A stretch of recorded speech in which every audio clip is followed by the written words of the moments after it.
Welcome, everyone. This is the 2024 training for cookie volunteers for the Girl Scouts of Silver Sage Council.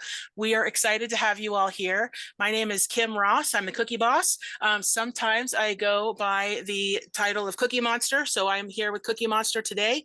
And then we also have the Kim 2.0, the updated version. She is remote, and she'll be running the slides and all of that good stuff. Thank you so much for being here, Kim. You've made my life and quite frankly, the whole cookie program just so much better. So thank you so much for all your hard work these last few months. And we look forward to seeing all the great things you bring us this year. Hooray. All right, so I guess we are ready to start with slide number 1. Why are you on the wrong screen?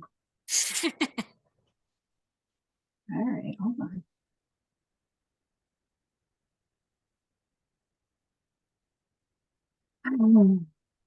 Why did it flip-flop like that? I didn't want it to do that. Well, as you click around just a little bit, I will let everyone know for our agenda. We are going to talk about the Girl Scout Promise and Law and why that's an important part of not only everything we do in Girl Scouts, but also has some particular resonance for the Girl Scout cookie program for us. We're also going to talk about expectations for this training program, that we're going to learn things like the how another time. Today is more for the what, where, when, and who. I'm going to share my other screen because it's being difficult. All right. That looks great to me. There we go. Okay. Yes. So again, the promise and law, we do have some meeting norms that I just want to bring up with you. The first one we already talked about, which was making sure you take note of any question that you have and save those for our question and answer period. We'll level set a little bit. Then we're going to talk about the entrepreneurship program and the things that girls learn and the things that girls earn, and not only for themselves, but for their troops and for their service units as well. Then we're going to talk about setting goals and having adventures. That includes the concept of a cookies and camp meeting, which is a great suggestion from a volunteer. Then we have a walkthrough. We're going to go through the cookie season step by step in chronological order, so you have a good picture of how things happen and when. And then we're going to look at smart cookies very briefly. That is the computer system that our baker uses for the volunteers and staff for us to take a look at and get ready for ordering cookies and managing inventory and things like that. The girls will use a different system this year, and we'll talk about that as well. Next slide, please. All right, so this is the Girl Scout Promise and Law, and I bet if you are a troop leader or are part of a troop as a troop volunteer, you've heard this recited numerous times. You've probably said it yourself, 100 times or more. And so we just wanted to take a moment to emphasize some things about it. Girl Scout volunteers are also Girl Scouts, and you are models of the Girl Scout program to your girls and to the community as well. And so we just want to make sure that we are all looking toward these principles when we are working at a cookie booth, when we're deciding whether or not to how to behave when it's time to change over to a new troop at a cookie booth location. It is a very bad look when we are fighting and need to call the police, and that has happened. It not only it reflects badly on individuals, and your girls are watching, so that's not great. But then also the community sees Girl Scouts being bad, so they don't think that it's troop number 7 or service unit number 7. They see Girl Scouts. And so we want to make sure that we are all working together in harmony. We all benefit and we all succeed when we work together. And we want to make sure that girls can see all of us adults cooperating, following the rules and all of that sort of thing. It makes for a more fair sale, and we would like to conduct it above board in that manner. Next slide, please. All right, so some meeting norms. We already discussed the promise in law.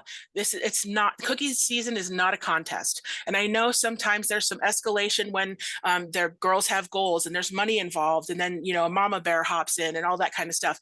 It can be challenging, and I know that there is a lot of spirited discussion, and people care, and that's absolutely fabulous. And please care in a manner that is collaborative. We also want to make sure you know that you don't need to memorize any of the things we're going to talk about today. All of this material is in the troop manual. There are lots and lots of resources online. There are training videos and ready-made social posts and materials and activities from ABC, even how to identify a counterfeit bill. So lots of things available. There are also plenty of other volunteers that have been through lots of cookie seasons and would be happy to help you. We have 24-hour support through ABC Bakers. We have a terrific customer service folks here at Girl Scouts at Customer Care. We also will be prompting you, or I would like to say nudging you every so often with, hey guys, you know, tomorrow's going to be when we need to submit this, or it's almost time to select your first round of cookie booths, or things like that. And in addition to those prompts, we are also going to say, we're going to offer videos almost weekly. We'll post a video just about every Friday, and then that Tuesday after the Friday, so just the following Tuesday, a few days later, we are going to have a Q&A session here on Zoom to talk about and answer any questions that came up based on the video that we posted. We'll be doing that also in a just-in-time manner. So for example, this Friday, we are going to be posting a video about logging into Smart Cookies for the first time and checking your roster, for example. So we'll post that video on Friday. You'll have an opportunity to ask questions on Tuesday, and then boom, Wednesday morning, you'll get an email from the Smart Cookies, and you'll be able to log in, and you'll have just learned about it and had a chance to ask questions about it. And so you'll be on your way. And we're going to be doing that again almost every single week. We have what we kind of call a syllabus, which outlines which weeks we'll talk about which topic. Again, it'll be immediately prior to when you need to know it. And your service unit cookie manager has access to that syllabus if you'd like to get it from them. Then we also would like for you to lean into the excitement. Cookie time is fabulous. It's fun. It's a little crazy, but crazy in a good way. And we love it when the girls see our excitement and they get excited too. We ask that you complete your Troop Cookie Manager contracts if you need to. Again, we were just mentioning this before we got started, but we only need one Troop Cookie Manager per troop. So if your troop already has a cookie manager, you are good to go.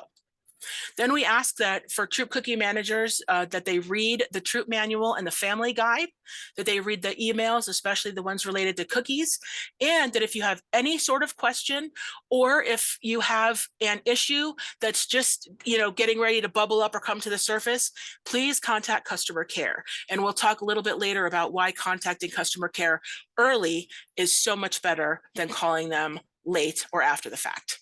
Next slide, please. Okay, so our goals for training today, they include understanding the 5 skills that girls learn through participation in the cookie program. We'll also talk about what girls can earn. We'll talk about program credits and how valuable they are. We'll talk about camp and the opportunities for travel that girls have, both through destinations and also through our council travel program to Disney. And there's also the possibility of troop travel depending on the age of your Girl Scouts. We'll also see the cookie lineup and some information about our baker, ABC Bakers. We will outline troop cookie manager responsibilities and also discuss something that we haven't really talked much about in prior years, and that is delegating, so that you are not burdened with all of the tasks. We do want you to reach out to other volunteers and get some help. Then we will follow the flow of the cookie program in chronological order like we talked about, and then we'll be able to identify each tab in Smart Cookies. Next slide, please. So what to expect? This training session covers the who, what, where, why, and when of the 2024 cookie program. The how is going to come later. We can't expect you in, here it is the 12th of December. If I were to train you on software that you'll need to work on in February, late February especially, so that's 2 months away, I don't feel like we can expect you to memorize clicks and things like that for something that you don't have to do for 2 months. So we will be sending, again, the email reminders through Smart Cookies with the nudge that we talked about. We'll also do regular videos, and we have the Google Doc, which I placed a link to in the chat there. That link will have regular updates with how-to screenshots, even things that we've already done videos on. So that'll be another place to get great information. Next slide, please.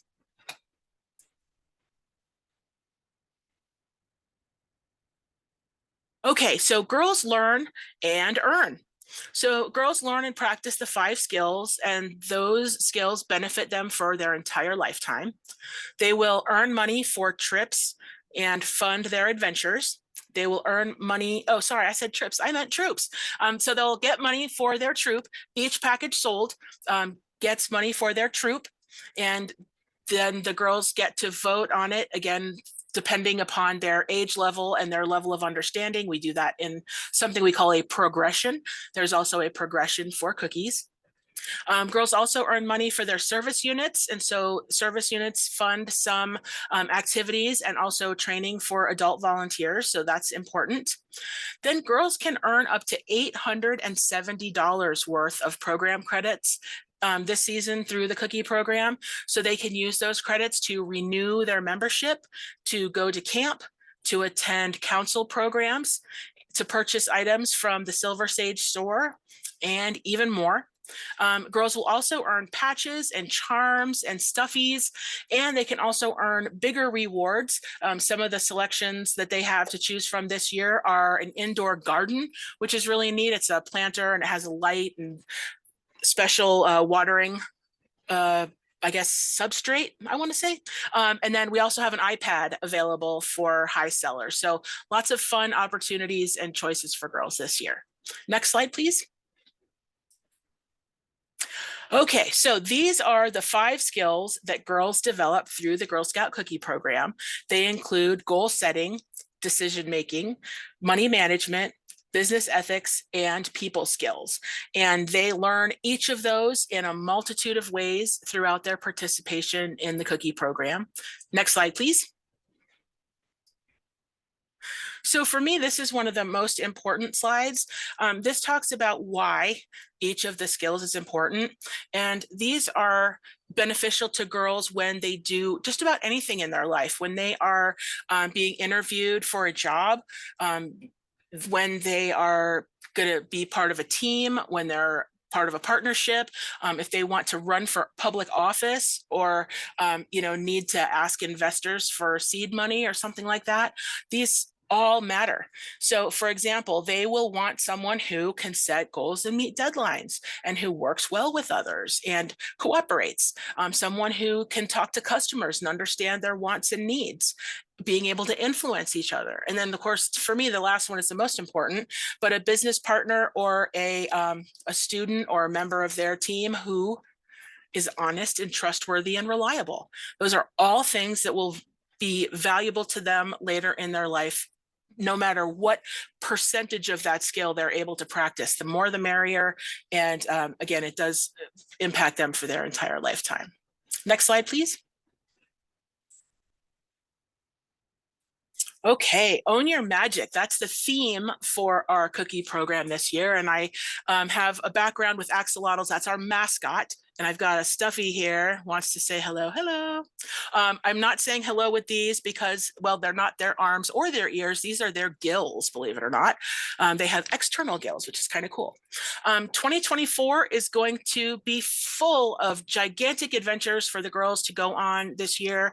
And they're all going to be fueled by their participation in the Girl Scout Cookie Program. We offer things like sleepaway camp, day camp, camping with your troop, traveling with your troop, destinations. And then also we have some very big, we call them signature events. And those include events like STEM Day, Wellness Day, and also our big cookie rallies. Those are also signature events. Next slide, please.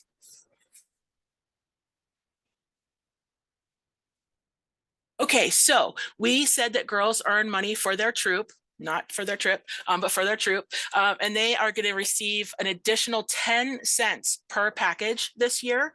So you'll see here the breakdowns are the same as last year, but the amounts at each level are 10 cents higher.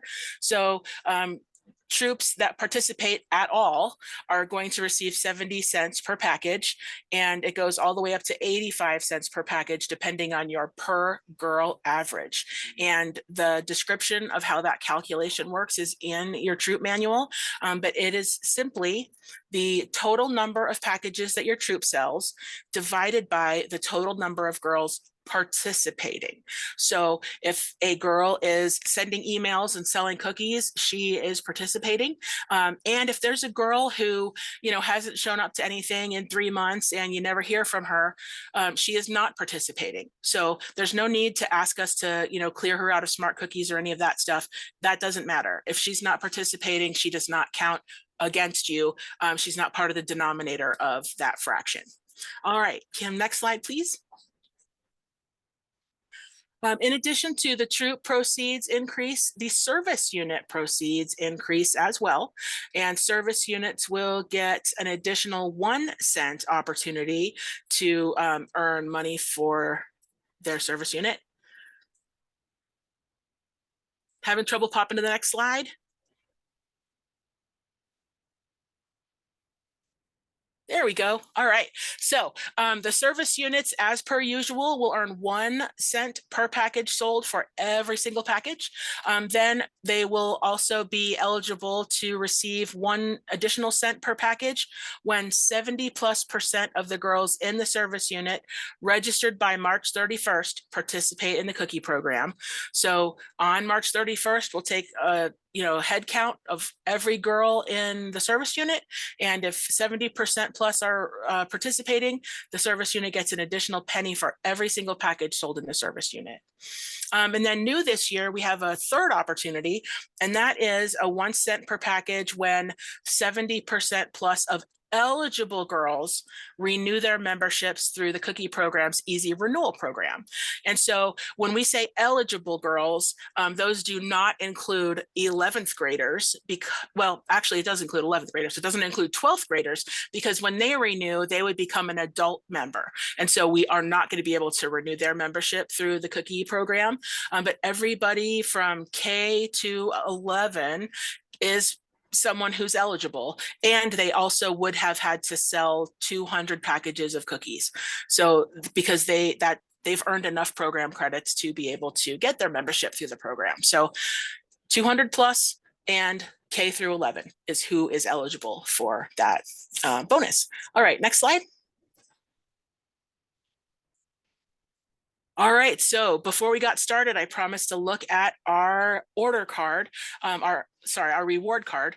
What's funny is our reward card used to be on the back of our order card, but now it's a completely separate thing. So on our reward card here, you can see that we have a custom patch designed by Kim. Lovely. We think it's great. And it's got the axolotl on it and the year. Then we've got all kinds of goodies, stickers, charms, stuffies, the whole 9 yards. Socks. The coin purse is adorable. It's the print right behind me. It's really cute. And what you'll see here is we called out a few things. First, we have the green new burst, and we'll have that a couple places throughout the presentation. This first new burst is about the automatic registration. We'll be renewing girls the easy way. Anybody who's eligible will be able to enjoy the automatic membership renewal using the first $40 of your program credits. So if a girl is eligible and has sold the 200 packages of cookies, she should be opted in to the automatic renewal process unless her family tells you that they are not going to continue next year. So girls should be opted in automatically to the renewal. We are doing that as a service to girls. We had a very large proportion of girls last year opt in. So this year we are allowing them to opt out instead. You'll also see there's a pink star in that green box that talks about the renewal. So we think that's great. And the star matches one up where it has the program credits line there. There's a star there as well, and that is to tell them that that's the level at which girls can opt to the membership program. So we're excited about that. This is just the top of the rewards card. Next slide, please. All right, so here we have the bottom of the rewards card. And first, I'll walk you across the bottom of the card. Most of those items are patches there. And don't worry, the one on the far left is not a 3-inch patch of Jason's face. You don't have to worry about that. That's actually new. It's a Cookie Boss lunch and CEO experience. So you'll get to spend time with Jason and maybe go to a board meeting or a community partner meeting or something like that and have lunch and ask him questions about entrepreneurship and being a leader and leading an organization and all those kinds of great things. And that opportunity will be afforded to the top 3 cookie sellers in our council. It doesn't matter where you live. Jason has business with partners and board members all across our membership area. So it's not dependent on where you live. Any top 3 entrepreneurs get that opportunity. Then we also have a patch for Cookie Share and for Cookie Techie. We've got all kinds of fun ones. We also have the bar patches. Those they start at 200 packages and go all the way up to 5,000 packages in increments of 100. So your girl will be able to proudly show off the level that she earned. One other cute thing to point out is the water bottle. That is an initial order reward, and it's also what I like to call an instant reward. So what'll happen is when troops submit their initial order at the end of January, we will know right about then which girls hit the 350 packages to earn the water bottle. And so we will go ahead and order those right then, as we also are ordering the cookies. And so the girls will be able to get their water bottles in time to use them at their cookie booths. So we want to make sure they're hydrated out there. That's very important. All right, so we also have a few pictures here and some things you can look at for some of the reward choices at the higher levels.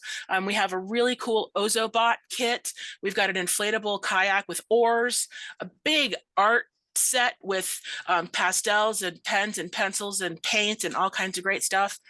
There's a hike and rest kit that has a hammock and a big cooler and I think hiking sticks, Kim, if I'm not mistaken, something like that.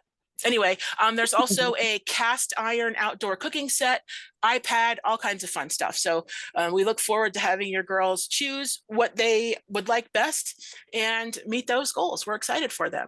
All right, next slide, please.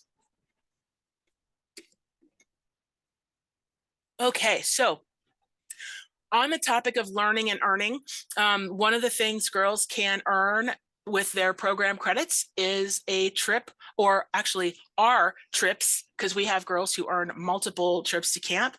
And this is our team for our summer camp properties this year. We have Tundra on the left. Her name is Liz, and she is the camp director for Camp Tam out in the Tetons. That is our high adventure camp. So if your girl hasn't, for example, been to Camp Alice Pittenger, or they haven't been to Echo, or they haven't left elementary school yet, Camp Tam is probably not for them. This, as we're talking about camp, is also a progression. So we want them to feel comfortable maybe spending time at Camp Echo. They might do a one night overnight just to see how it is, and then progress to Alice Pittenger and then Tam. Gizmo, her name is Taylor, and she is going to be heading up our Camp Echo programming this year. We also have a camp coming up, I think, during the winter break. So she's not just for summer camp. Then we have Peach. She is Kristen. She works here at our office, and she is the program manager.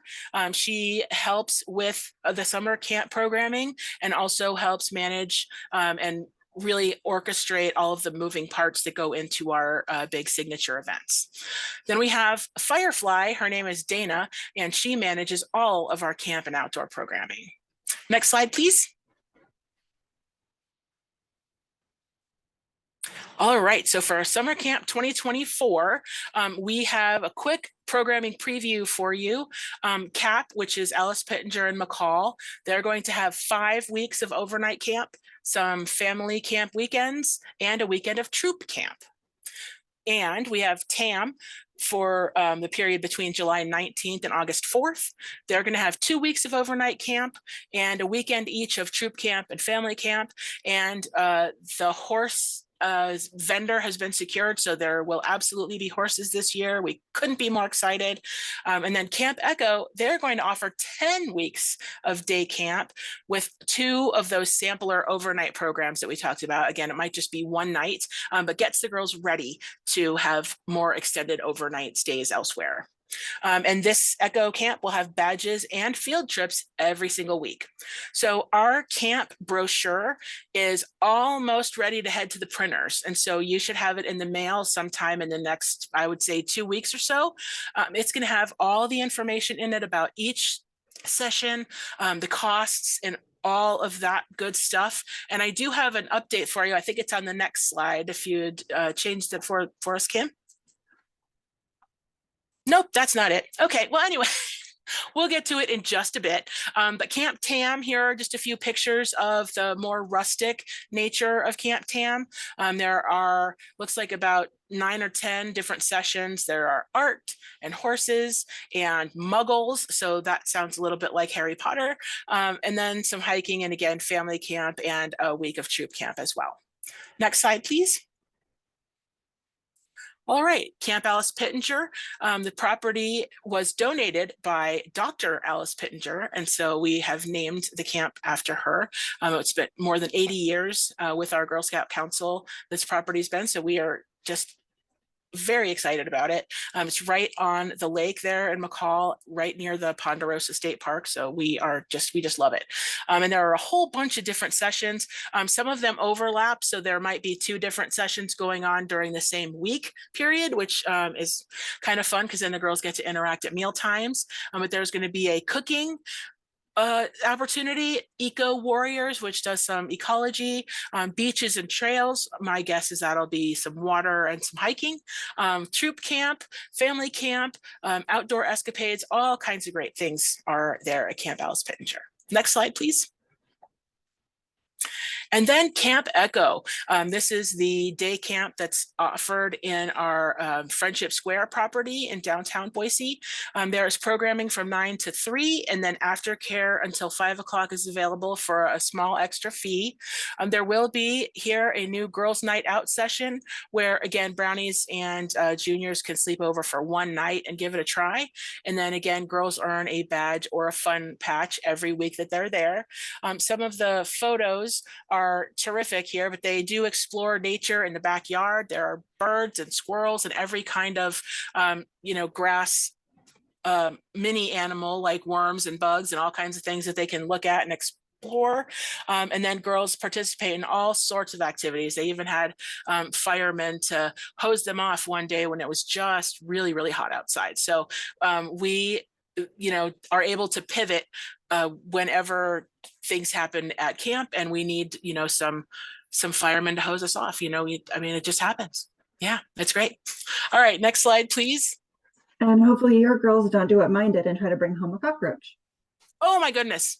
I did not know that was a thing. Those are new friends. Yikes. Yikes. Okay, so here are some important dates and information, and not quite what I was going to tell you, but there may be another edit necessary. So for Camp 2024, we recommend that you host a cookies and camp meeting, and we'll tell you a little bit more about what that means and what that entails. Then camp registration opens at 8 a.m. and it's not on February 5 ST. My understanding is that it's on February 12th, and that information will be printed for you on the camp brochure that comes to your home. So please use that as your guide. We do want you to also keep an eye out for an early registration discount. There will be a period of time where your girls can save quite a lot of money by registering early. We also recommend that you register if there's a time that you and maybe your girl's friend want to go to camp together. Get them registered ASAP so that they both are able to get spots in the same session if that's what they'd like to do. We are accepting volunteers this year, and we'll be reaching out to those who volunteer in the next couple of weeks. If you volunteer for a camp session, you'll be able to send one girl to camp with you for free. It doesn't have to be your daughter necessarily. It could be someone in the troop, a girl in another troop, your girl's friend, whatever it is. You'll get to send one girl to camp for free.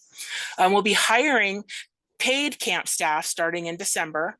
And then we are planning once again to do the busing to Camp Tam in the Tetons. Last year we did kind of a sweep of Southern Idaho. And so we were able to pick up girls in Nampa and Boise and Mountain Home and Twin Falls and just pick girls up as we got to Manoas or Tam, and did the same thing as we were dropping them off on the way home. So we learned that transportation was one of the biggest hurdles to girls being able to participate at Camp Tam. And so we wanted to take that barrier away and get as many girls there as we could. Make sure they all have that opportunity. So again, please don't pay attention to the date posted here. I'm quite sure it's February 12th, but again, do look at your camp brochure when it gets to your home. Next slide, please. Should be the 12th. Apparently the couple of edits I tried to do didn't go through. All righty. That's what happens. Okay, so we are continuing with this is our third year of doing a trip to Disney. This year, this will be to Disneyland in California and Universal Studios, California. So it's going to be terrific. We are pretty close to finalizing the dates, and we think it will be right around this June 22nd to 30th. Exact dates will be announced very shortly. Again, I think this is where we're going to land here. The Disney and Universal trip is 5 full days and 4 nights. And it's open to girls who are in 5th to 11th grade during the cookie season. So right now, it'll be $2,000 per traveler. That's the price. It's not necessarily the cost, and we'll talk about that in a sec. And then each girl who goes on the trip must sell 750 packages or more. All right, so I'm ready for the next slide, please. All right, so a sample itinerary. What we are planning this year is that we will fly from Boise to Burbank, California, spend a day in Universal Studios Hollywood. Then we will travel not too far in Southern California, and then day 3 will be Disneyland.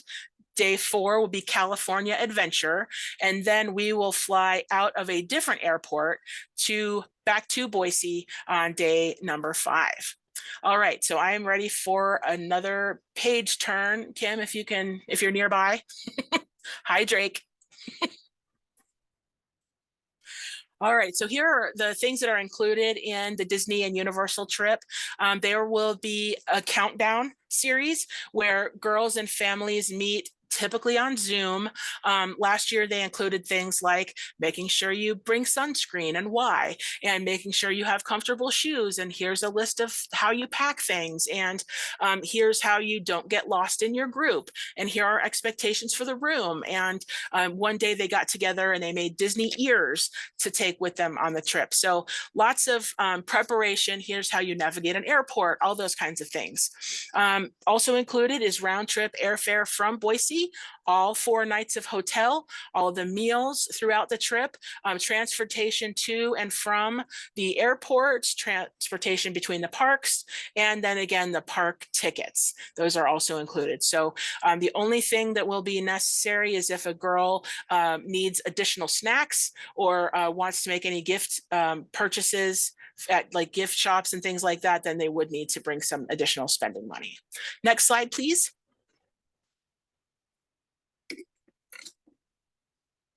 Okay, so one of the pieces of feedback that we've gotten before is that 750 packages seems high. And I don't think it's undoable. I think it's easier when you break it down. So we've broken down a couple of ways that girls could get to that 3,000 packages, or 750 is the minimum, but 3,000 would get you paid for as much as possible. So I'm not necessarily going to go through all of these options with you. They'll be available in the slide deck that we post, as well as the recording.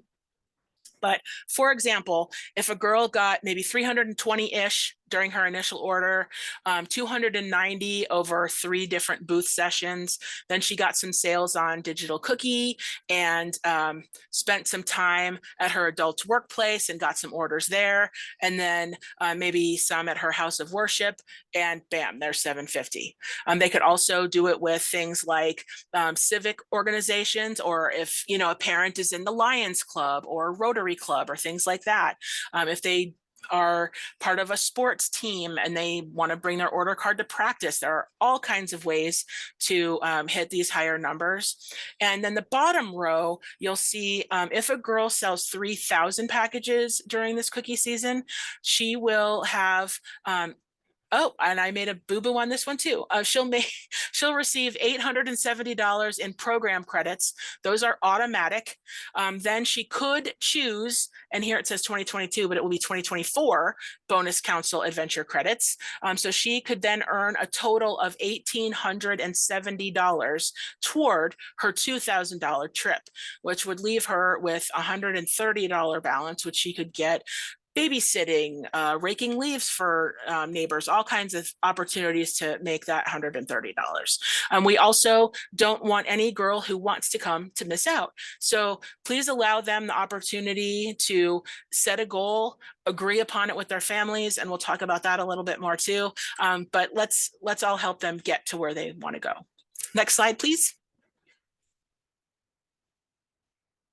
Okay, so this is a special surprise, and that is that we are allowing troops to join in on all of the planning that we've done for the Disney trip, and the troops can come too. So if your troop wants to go together, that is terrific. You are hereby invited as a troop to come with us. The cost is $2,000 per traveler, and that includes 4 girls per room and 2 adults per room. And girls and adults do not share a room, so it's not 2 adults or 1 adult and 2 kids. It's the girls are separate, and there need to be 4 per room. There may be an extra cost if there are fewer, and then 2 adults per room, again, an extra cost if there are fewer.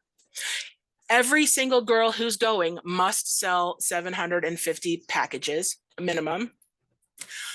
3 girls minimum from the troop must participate, and the troop must cover girl ratio. Additionally, the number of troop chaperones going cannot exceed the number of girls from the troop. So if you have 8 girls in your troop and you need 3 chaperones for ratio, you can bring 4, you can bring up to 8, but everybody has to pay. And, again, 2 adults per room, 4 girls per room. And then the trip for you will be fully scheduled and set up, and the troops just break off as their own group when you get to the park or when you get to the hotel. Otherwise, the tickets are booked, the hotel is booked, the transportation is booked. So it's really easy. You wouldn't have to fill out the intent to travel form because we've taken care of that. It takes a lot of steps off of your plate. So we hope you'll see this as a great benefit and decide to join us as a troop. Next slide, please.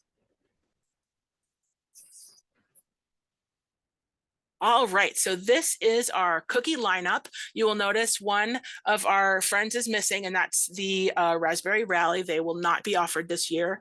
Our cookies are $6 per package. We have 6 varieties that are vegan. They are all kosher. They have 0 trans fats. They're halal certified. They also have certified sustainable palm oil, no partially hydrogenated oils, and no high fructose corn syrup. All of our cookies last year were delivered on time and in full by the baker. And we did have, I guess, miscalculated, I would say, the number of caramel chocolate chip cookies, the gluten-free cookies that everybody would want. We were able to cover all of the girl orders. So when they took orders before the initial order, we were able to cover all of those. But unfortunately, we had to reduce when troops asked for extras. We had to reduce some troops quite a bit, but we did need to kind of pare that down so everybody got some for their booths. Well, this year we made the decision to order 50% more than we did last year. So if we had, for example, 2 pallets, now we'll have 3 pallets. And again, our next slide, please. Our priority is going to be to fulfill the orders that are placed by the girls and placed, online as well.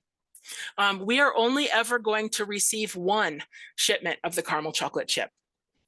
And our order had to be placed back in October. So again, we have ordered 50% more to better satisfy the demand. And there still is a very slight possibility that we wouldn't have enough to cover all the sales. So what we are asking is that girls should only take orders for the caramel chocolate chip from people who specifically ask for the gluten-free cookie.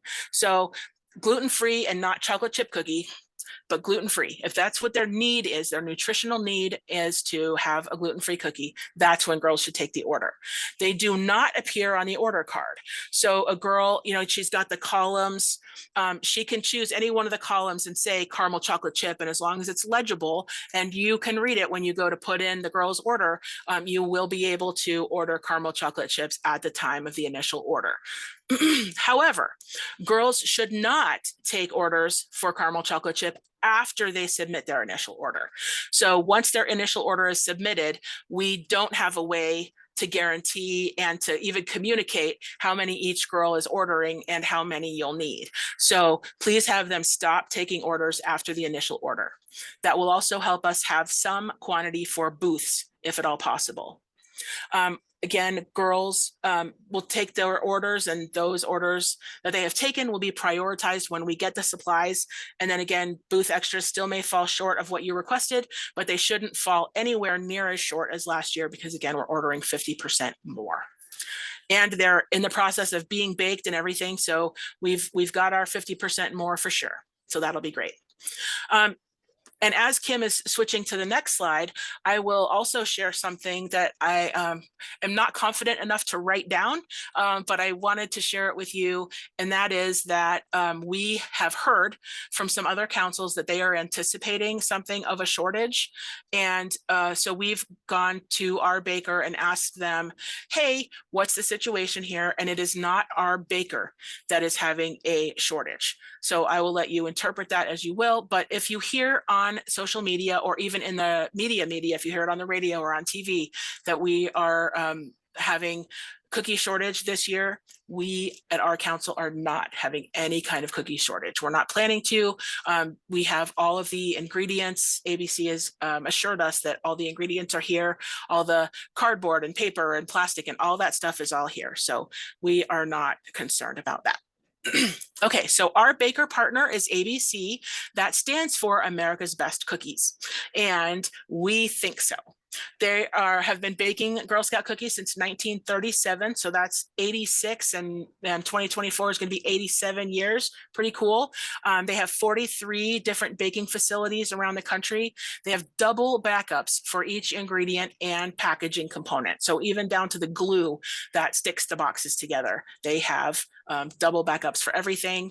They have really big brands that they work with. So you would never hear the brand name of their owner, which is called Hearthside Foods, but they do private labeling and manufacture and transport products for lots of other companies.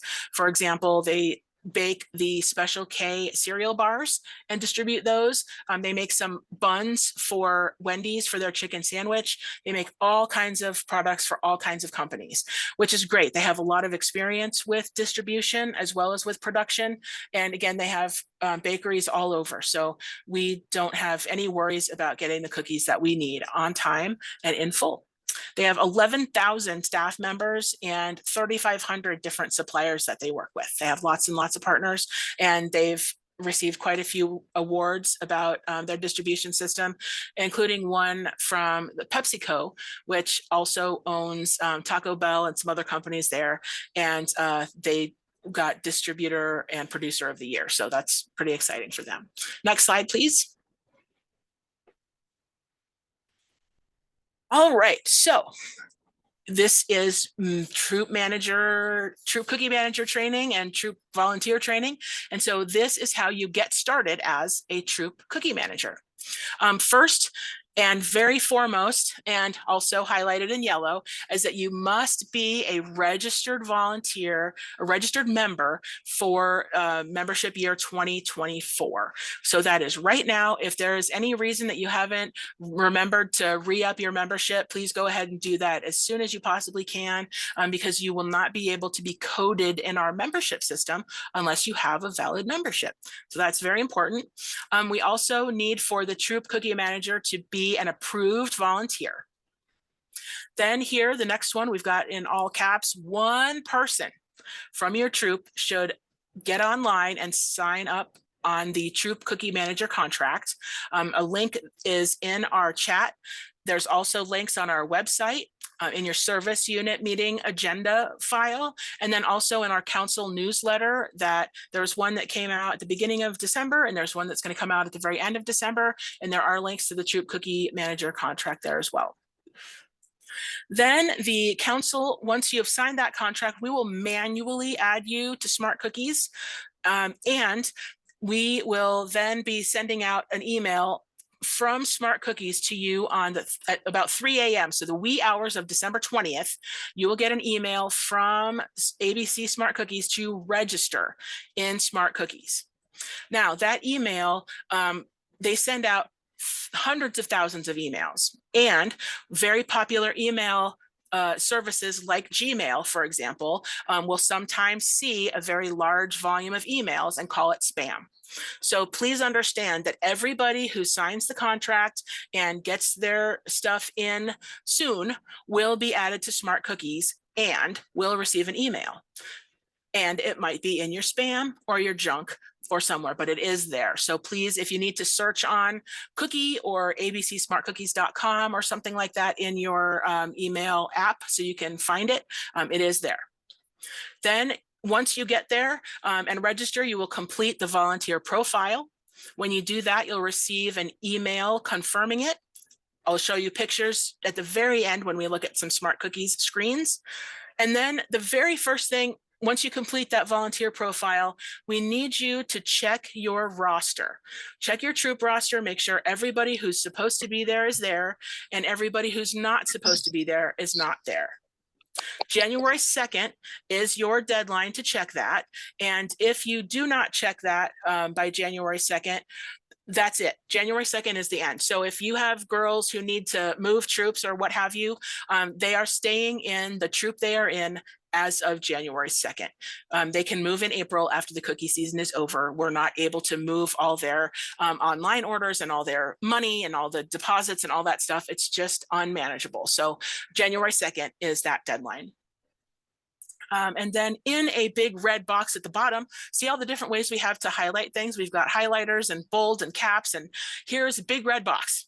And that is that a troop must have a troop cookie manager in order to participate in the program. Similarly, a service unit must have a service unit cookie manager to participate in the cookie program. The sooner that person signs the contract, the sooner they and their girls will be uploaded and be able to access the systems. So that's very important, is to make sure you've got a cookie manager for your troop. Next slide, please. All right, so here are things that are requested and needed from the cookie manager throughout the cookie season. So we ask that you hold a cookies and camp parent meeting in early January. Again, that was an idea brought forth to us by Frances Montgomery, and we think it's brilliant. What we would suggest during that meeting is to discuss the different adventures that the girls want to go on and talk about their goals. And at this stage, a goal isn't, 750 packages. It's, I want to go to Disneyland, or I want to go to the zoo. I want to, whatever it is they want to do. We want to go on a troop camping session. We want to go to 2 sessions at Camp Echo. Whatever it is, that's what the goal is at that stage of the discussion. Then there is an opportunity to talk to the girls and make sure they understand now how many packages that requires to go on this trip or that adventure, and make sure that the caregiver understands that the needed number of packages and that they approve them. So for example, if I am a Daisy, I'm going to see that giant stuffy at, I don't know what it is, 625 packages, and I'm going to go bananas. I'm going to freak out. I'm going to squeal at, decibels that probably can't even be heard by humans anymore, because I'm so excited to get this axolotl. I'm out of my mind.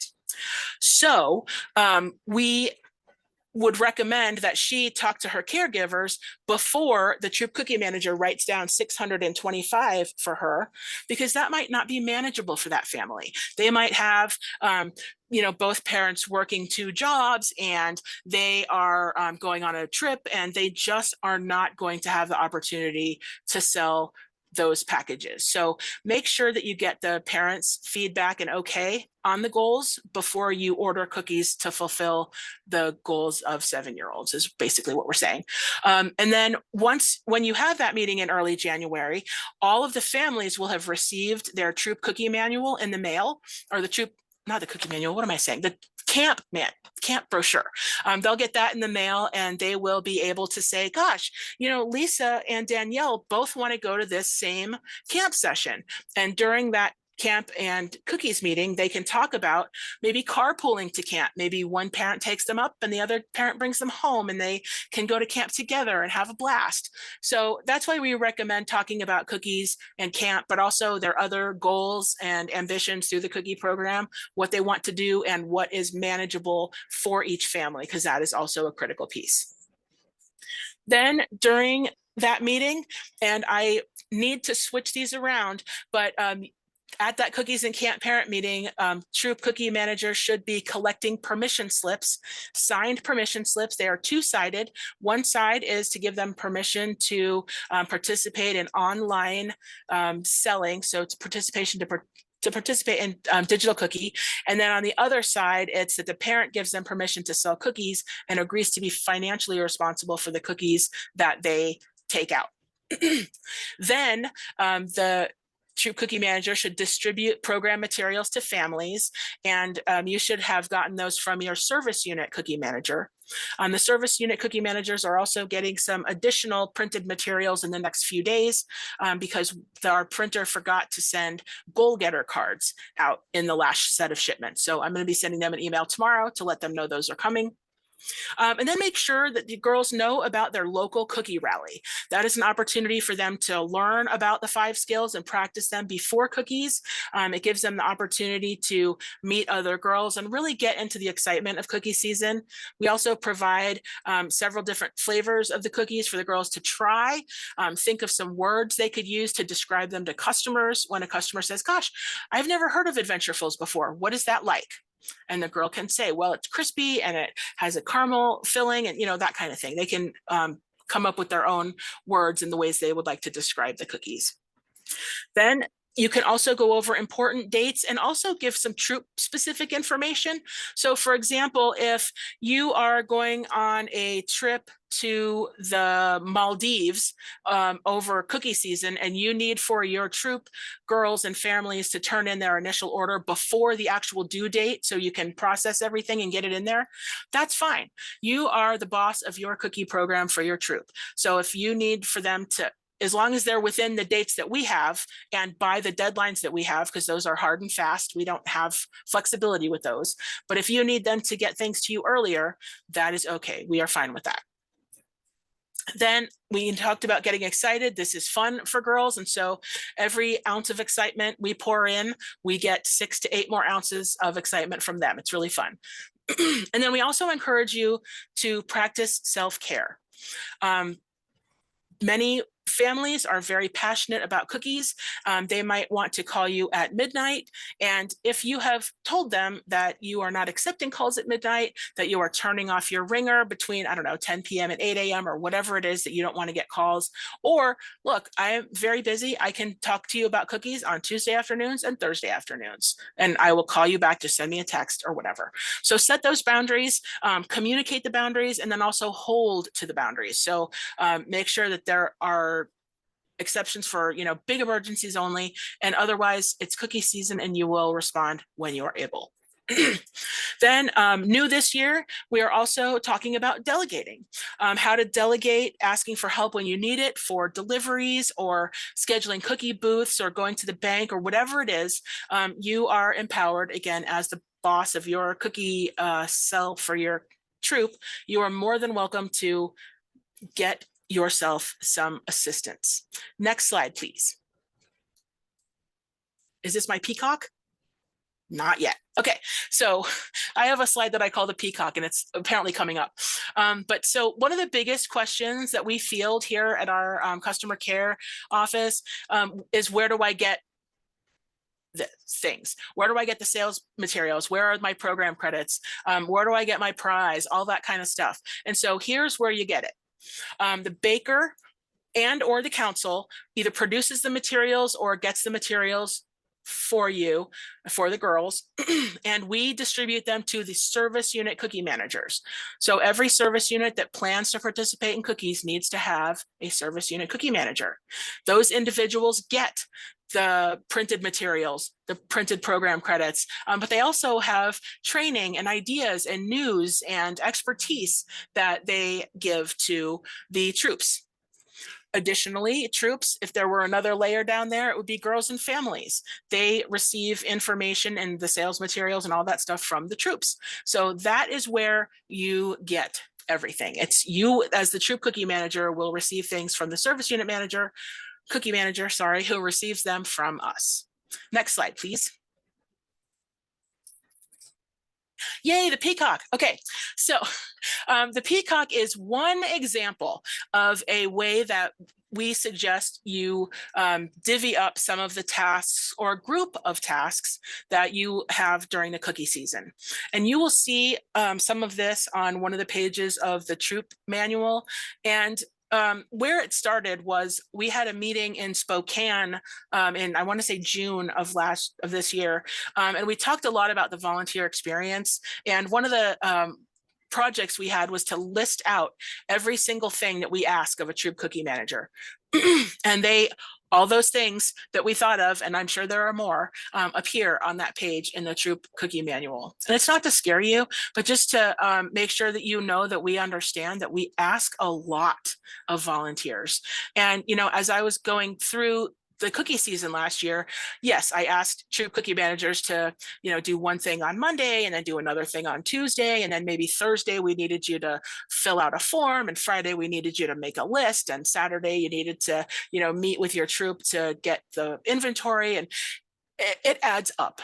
And I understand that now more than ever. And so what we've done is we created this peacock, if you will, to talk about ways that you might choose to organize your cookie team. So please do get yourself some volunteers to help out. And that could include someone who might coordinate the inventory. Maybe it's someone who assigns girls to each booth, or, learns who is interested in filling each booth slot. Maybe they also go into Smart Cookies and secure the booth slots for you. Then your troop treasurer ought to be involved, because they may help you by collecting the money at the troop meetings and filling out receipts and marking it in Smart Cookies as paid. So again, this is just one example. Any configuration that you want to put together is totally fine. And you can also share out the list of tasks that you want to delegate. Maybe there's an accountant among the parents in your troop, or maybe there's a a marketing manager or something. So let them help out, and feel free to delegate the categories of tasks to them as appropriate. Kim, I know you mentioned that you were using this for your troops cookie season this year, yes? Yeah, so for those of you that don't know, I am also a troop leader. Last year I was troop cookie manager for my troop, and I did all the things.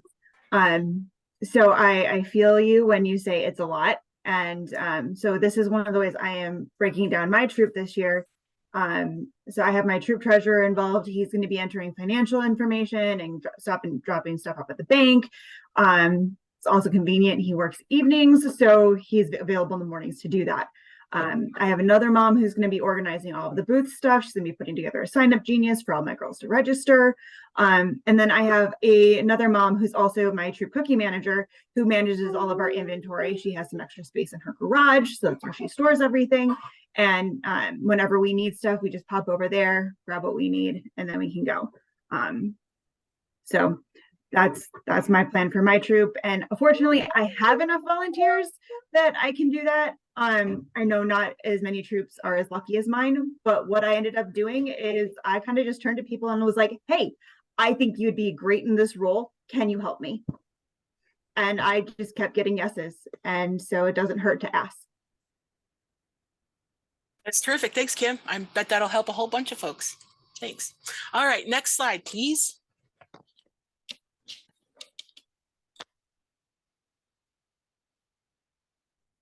All right, so this is the portion of our meeting where I'm going to walk you through the cookie program from start to finish, and in chronological order, we'll talk about all the things that happen. So phase one is preparation for the cookie program. We are in that right now. This is when you have the opportunity to ask volunteers to assist you with your troop cookie manager role. Troop cookie managers will attend troop cookie trainings. We are having this session right now, and service unit cookie managers are also having this training session as well. Then volunteers will receive a welcome email and access smart cookies on December 20th. We talked about that. And then the troop cookie manager needs to evaluate and adjust their troop roster and smart cookies by January 2nd. And there is no girl movement from troop to troop after this date. During this time period, families will attend cookies and camp meetings. They'll sign permission slips and return them to the troop cookie managers. Girls will be setting goals and communicating their goals to their family and to their troop, and making sure that everyone agrees. Then girls will receive printed materials once their caregiver signs and submits the permission slip. Again, it's two-sided. And this permission slip is not new for cookies this year. It also was handed out during fall product. So if the girl submitted one for fall product and they checked the cookie season, you don't need to get an extra one from their family. Families and caregivers will receive the email, just like the one we talked about for volunteers. They'll get theirs in the wee hours of the morning on January 4th to access digital cookie. And girls will have time to set up their digital cookie site. They can add video, they can add a text story about what their troop is saving their money for, or what her goals are. She can also add a photo and, like we said, a video with her pitch. Then girls will be able to have fun and practice their skills with their troop at a cookie rally. Those will be great, and they are starting on the 4th. Kim actually just put the dates in the chat, but they start on January 4th and they go through January 11th based on geography.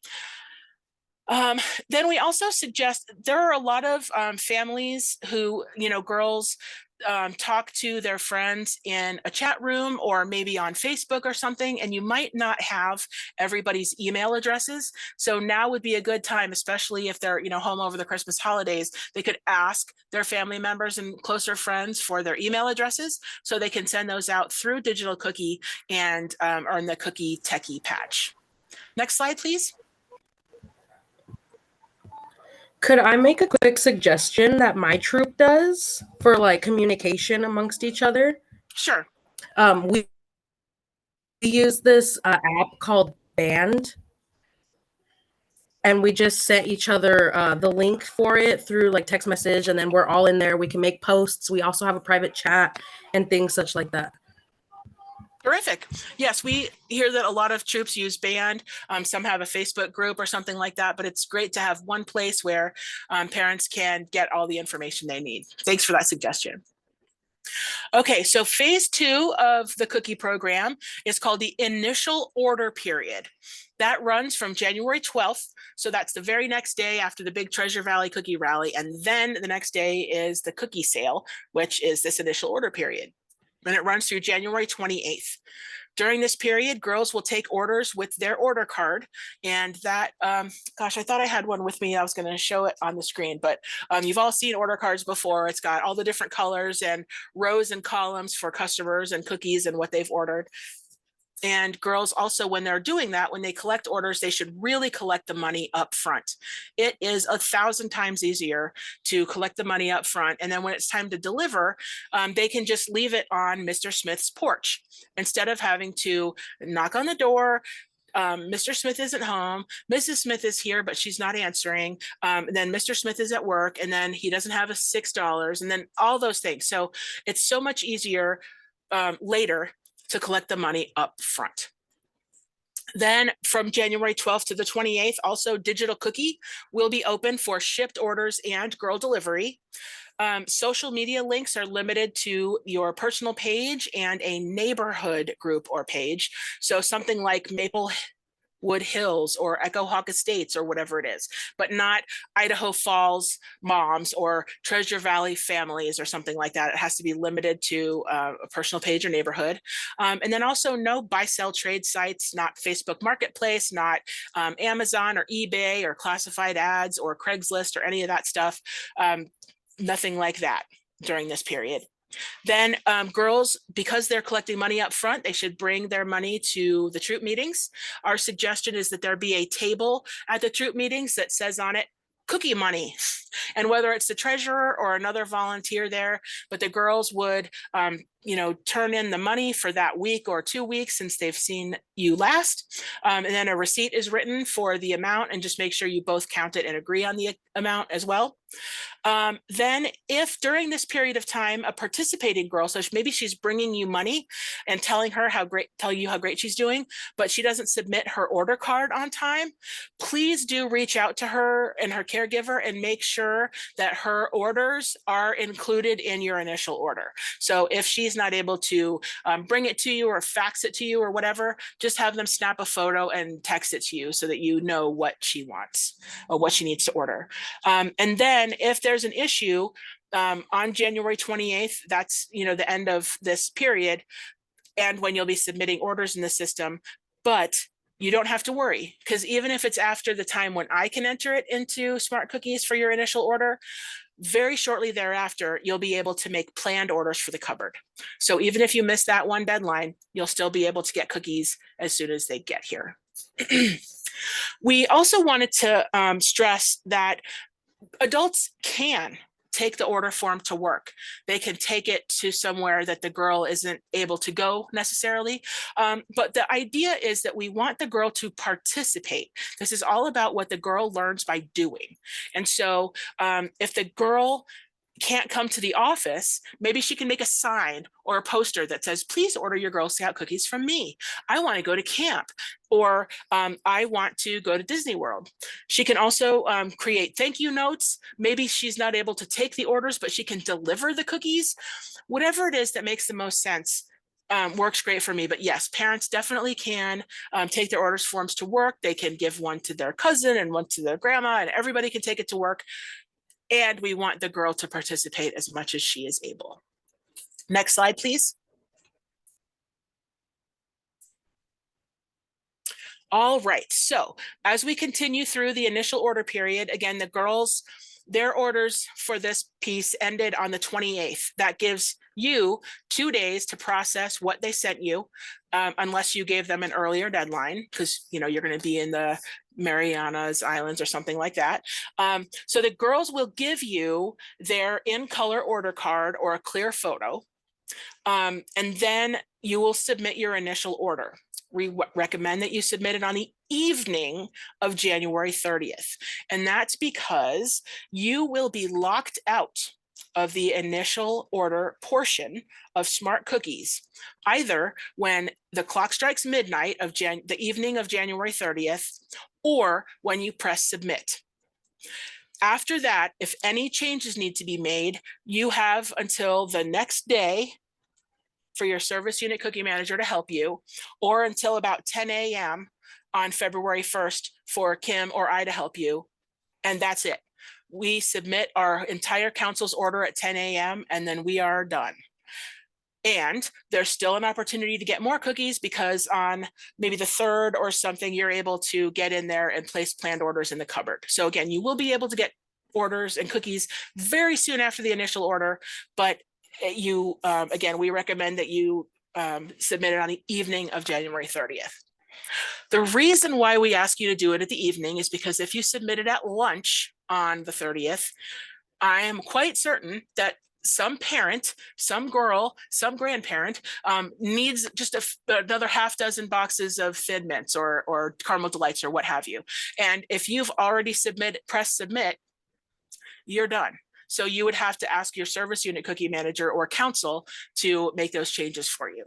So please, we're not asking you to stay up until midnight, but give it until, 8, 9, 10 o'clock, something like that, for the evening of January 30th. And then you're more than able to ask your service unit person for help the next day. Your initial order should include, and again, all of this stuff is in your troop manual, so there's no need to write it all down. But the initial order includes several different things. First, it includes all of the girl orders from their order cards. So everything that they've sent you, that order needs to be submitted. In addition, that needs to include all of the girl delivered orders from Digital Cookie, because they need to have those cookies in hand to girl deliver them. Also, order the first 2 weeks worth of booth sales of cookies so that you have those on hand to take with you to those booths. And then cookies needed for girls who have big goals and have told you, yes, I've submitted my initial order and I want to use the Goal Getter card to chase my dreams, achieve my goals, and order more cookies through this period. So make sure you get cookies for those. We recommend about 75 packages or so, but that's just an estimate. And then at that time, we'll also be creating a rewards order to order the water bottles for every girl who's hit 350 packages during the initial order period. For the initial order, we recommend that you order confidently. We have thousands of booth spots that will be available for you. Fred Meyer has committed to working with us from the outset. There have been years in the past where Fred Meyer has not participated or didn't participate at first and then started participating later. So they are participating from the jump here. Walmart will be participating, Albertsons and grocery outlet stores are participating. And then we've already heard from a lot of partners. We sent out a letter about a week and a half ago that said, hey, we are so thankful that you participated in the cookie booth program with us last year. We are going to be calling you in the next couple of weeks, and we're asking you to say yes when we do. And we had a bunch of stores and store managers and even the Magic Valley Mall contact us and say, hey, we definitely want to get on the list. Please make sure you let us have a cookie booth. So those folks are excited to have Girl Scouts back. You will know by the time the initial order happens, you'll know what booths you got, because the cookie booth tool to select your cookie booths will have taken place by then. So you'll already know where you'll be. Now, we did want to let you know that there may be many cookie booth slots in there in Smart Cookies that say unconfirmed. What that means is that store has participated with us before. We have no reason to think that they will not participate this year. And the store manager just hasn't gotten back to us yet. Now, that is reasonable because, as you know, right now, they are neck deep in Christmas, right? And as soon as Christmas is over, that puts us near the end of December, and then they're going to go on vacation. because they've had it. So vacation is going to last until, you know, maybe the end of the first, maybe the second week of January. And then it's almost time for our booth selector, but we haven't heard back from the manager yet because he's now in Fiji or Hawaii or wherever his vacation has taken him. So please note that if there are stores in there that say unconfirmed, they probably will be fine. There is a very slight chance that they won't, but we did not, I don't think we had any last year that were just unconfirmed and that did not go through. There will also be some that say do not contact. We ask that you not contact any of the chain stores, so like the Fred Meyers and the Walmarts and the Albertsons, because we are calling them and scheduling with them and that sort of thing. But we do know that there are a couple of locations, there are 2 Walmarts in particular that I can think of that just don't let us come. They blame it on the safety and crime, and another one blames it on just space out front. So those 2 Walmarts we will put on there, you know, do not contact or not participating or something like that. But ones who have done it before and we are anticipating them to do it with us again, we are just labeling them as unconfirmed until we hear from the store manager. There may be some supply chain issues. We talked about the cookie baker. Cookies, they're almost all baked. They are just in a warehouse waiting, and then some will come to Boise even before we place our initial order. They kind of what they call front load them so that we don't end up in a snowstorm or something and having a problem like that. But there could be weather issues, there could be ingredient issues. One time they had a peanut butter problem, and it wasn't because the peanut butter didn't get made, it was because the peanut butter company couldn't get the tubs that the peanut butter is shipped in. So there are, you know, dozens of things in a supply chain, and so they are vulnerable to things happening. In addition, there's fuel and trucking issues. There could be a strike or something like that. Again, not to scare you, but to make sure that you are ordering your first 2 full weeks of cookies at the time of the initial order, because I may not have time to stock all of the cupboards with all of the flavors because there may be some other issue. So again, we're not expecting any problem with the initial order. We just want to make sure that it fulfills your needs for the first week or 2. We do have a product mix suggestion, so percentages of which cookies we recommend that you order. We are very, very close to accurate on this measurement, and it varies very heavily by council. So please do not attempt to Google it, because if you get the Florida list, you will have a very odd mix of cookies for our area. So again, please use what appears on page 19 of our troop manual. Next slide, please.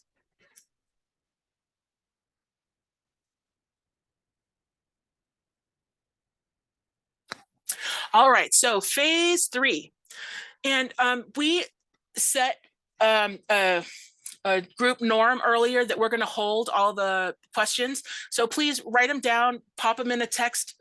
If you have like a notepad app on your phone or computer, we're holding questions until the very end so we can all hear and benefit from asking those questions. And again, they may be addressed while we talk.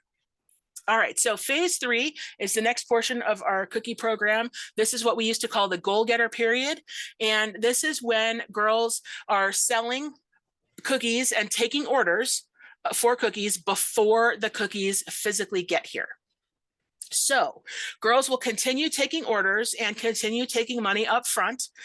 They could use their in-color order card to continue to do this, but you want to make sure that they mark maybe a big Sharpie line. I think, Kim, that's how you said your troop does it. But make sure there's a very clear indication of the cookies that were ordered as part of the initial order and then orders that were taken after the initial order. So they can still continue to use that page if there's room. But if there's not room, we have the goal getter order cards being shipped out to the service unit cookie managers to distribute right now. And again, that portion of the sale doesn't start until January 29th. So you've got at least 6 weeks before that period begins. Girls should not take orders for the caramel chocolate chip during this period. More than likely, they would be turned off for the girl delivered orders in Smart Cookies, but they would still be able to be shipped if the warehouse has any left in wherever the warehouse is.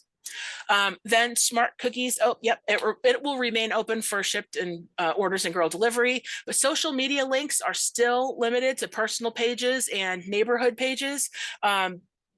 And no buy, sell, trade, eBay, Amazon, all that kind of stuff.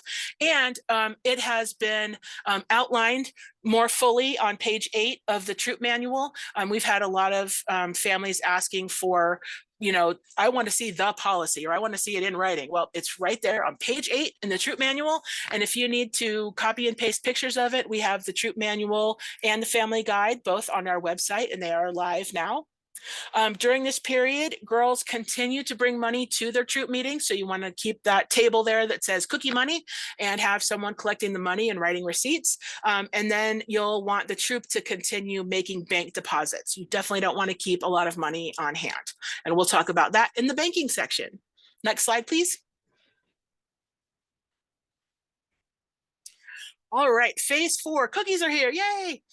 So cookie delivery and pickups, that will run, and I just want to double check my dates here real quick, February. Okay, so yes, cookie deliveries, it says February 17th, but the deliveries are going to start on Friday the 16th. And they are going to run through, well, deliveries to service units will end on day 5, which is the 20th. And then girls will be asked to deliver the orders that they took on their order cards, to deliver those promptly and before booths start. And when you are picking up cookies, we need you to make sure that you're separating the cookies by variety first. This is when you are picking them up from your service unit and when families are picking them up from you. Make sure that you separate out the cookies by variety, count and recount, make sure that your order form or order sheet, order slip matches what you are expecting, and that you sign the receipt and then begin loading the order into the vehicle. If you were to start loading before everything is signed off on and the quantities all match and the receipts printed, you may end up having to do a lot of extra work by unloading the vehicle, counting everything again. It's a difficult, painful process. So every moment spent counting reaps rewards, and we'll talk about the investment of that time in another slide. Next slide, please. All right, so cookies are here, and booth time starts on February 23rd and runs through March 17th. So there are 3 kinds of booths. There is a council scheduled booth, a troop secured booth, and a mom and me booth. They're all different for different reasons. At this time period, girls are going to have cookies in hand. So again, they could be selling them at a booth. They also could be going door to door with the cookies in hand. So in prior moments, prior to the February 23rd, they're taking cookies, they're just taking orders with an order card. But if they're taking them with them, we call that a walkabout, for example, and they can go door to door with cookies in a cart or a wagon or a buggy. We also recommend that when they are delivering the cookies, my recommendation would be to bring a wagon of additional cookies with them. So when the person answers the door and is ready to accept their order, oh, here are my Thin Mints. Great, thank you. Hey, Girl Scout, do you also have a few more? My aunt is staying over and I know she loves them. So there's an additional opportunity for upselling, even to customers who are just now receiving the cookies that they ordered. So again, we recommend keeping some cookies with you during that time. And then during this time period, also, digital cookie remains open for shipped orders and for girl delivery. New this year, here's another new burst. We are asking, so let me give you just a little bit of background. When cookies are here at our council, they aren't just here in this building. They are at 5 or 6 different cupboards across our landscape. So from Idaho Falls to Nampa, and it's each different cookie. So we have to have at least 8 flavors, maybe 9 if we have some extra caramel chocolate chip. But to try to get all of those flavors at all of those locations right, I promise I'm not going to guess right. And it's over 4 different weekends. So I just can't I wouldn't gamble on getting every single answer right. So what would be of biggest help to me in my attempts to serve you and the girls would be for you to place your order in Smart Cookies so that I can replenish the stock to the cupboard by Monday, if at all possible. So what we're thinking is you would have your booths, Friday and or Saturday and or Sunday. And by the end of that weekend, you'll have a pretty good idea. Okay, so we are completely out of Thin Mints, so we'll need to order more of those. And we're going to have 4 booths next weekend. So if you could possibly submit your order to the cupboard by Monday, now you can always delete it. You can always update it to add more or take some off. But as long as I know what we're kind of dealing with, then it is much easier for me to know and not guess, but know what cookies to send out to each location. Again, you are not required to pick up cookies. Your troop doesn't own them until and unless they're picked up. And you can place multiple cupboard orders. That's fine too. But you could also just update a pending cupboard order. That's fine as well. But we would love it if you could submit your order weekly by Monday. In addition, Smart Cookies orders, if you are when you replenish your stock, we would ask you to place the order the day before picking them up. So rather than placing the order in line to come get them, this gives cupboard managers some opportunity. If they want to pre-count them and set them aside, they can do that. Or so they can look at their schedule for the next day and see how heavy it's going to be and maybe ask for some help or something like that. So if at all possible, please place your order at least the day before, but by Monday for your next weekly order is terrific. All right, next slide, please. All right, so cookies are still here in phase 4.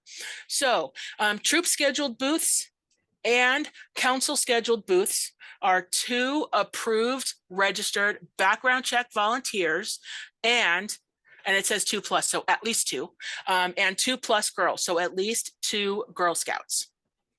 Troops enter troop secured locations in Smart Cookies. So if you want to have a booth at XYZ Hair Salon or LMNOP Hallmark store, you can enter those into Smart Cookies and council approves them. And we have no reason not to approve something unless it's at Albert's Pop store or XYZ nightclub. We are not able to approve any booth, and we're not able to have any girl out at a booth in front of an establishment that she cannot be a customer of herself. So if it's a pub with a restaurant, fine.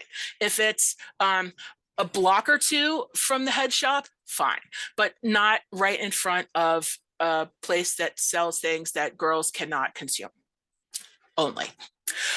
Then we also have mom and me booth opportunities, and that's when there's only 1 adult and only 1 girl, and that is any adult. So any adult that you trust with your kid, your money, and your cookies, that is who can be with 1 girl at a mom and me booth. And then the cupboards, those will be opened by February 22nd. So if for whatever reason you weren't able to order as much as you would have needed for cookie booths to start on the 23rd, you are more than welcome right at the beginning of February. So that might be February 2nd, maybe as late as February 5th. You can start placing orders in the cupboard. Again, you are not obligated to pick up any of the cookies that you're ordering, but it is helpful when you order early so we know. And we have budgeted to have some extra cookies on hand, which will mean that cupboards should be open longer this year. We don't want to run out of any varieties at any cupboard because we want every girl to be able to achieve her goals. Let's see. Okay, so there are 3 rounds of council scheduled booth slots. They are in 3 rounds. Page 15 of the troop manual has all the specifics, and we have increased the number of booths that you can select during each round. We've effectively doubled them, I think, but that allows for some stores where they were split between a door for grocery and a door for housewares or something like that. This allows troops that are smaller, they asked for the opportunity to be able to select one side or the other. Additionally, troops can select both. If they're both available, that's fine, or they can choose to make some other choices during the different booth selection times, and just keep an eye open. If you find it easier to have two at the same location, you're welcome to do that, or it might be more lucrative to have your girls at two different Walmarts at the busier doors, or at two different Albertsons, because they might have more traffic than half of a Walmart. While you're working with the booth scheduler, we recommend that you consider the travel times. So when you're signing up for two back-to-back booths and you're expecting the same group of girls and parents to be there, make sure you leave the first booth with enough time to get to the second one and get set up and be ready to go on time. And if there are any booths that you can't operate, if you decide that you're not going to hit one of the Albertson stores or even XYZ Hallmark store, oh wait, no, it was ABC Hallmark store. Maybe it was LMNOP, I don't remember. But anyway, if you're not going to be able to make it to the Hallmark store, please remove the booth from the cookie, from Smart Cookies. There are a lot of reasons for that. One, it would be an opportunity for another troop to snatch it and go and help their girls meet their goals. Maybe they have the session right before and could just stay there and continue selling. That would be great for them. But additionally, we have a tool called the Cookie Finder on our website and also on the Girl Scouts of USA National website. And that tool allows any person to go in and type in a zip code, and it will pull up all of the booth slots that are registered for in their zip code in the future. So from that moment forward, so it'll tell you which Albertsons in that zip code or in that area has slots that have been reserved. As soon as your slot is removed from Smart Cookies and you decide to drop it, it will then be off of the booth finder. This is another one of those situations where they're not going to be mad at Lisa, the leader, or Troop 10. They're going to be mad at Girl Scouts, and they'll be upset that they got dressed, got in the car, went all the way down to LMNOP Hallmark store, and there was not a girl there to sell them cookies. So please, please, please, no matter the reason, if you are not going to be operating a cookie booth, please make sure you drop it from Smart Cookies. All right, next slide, please.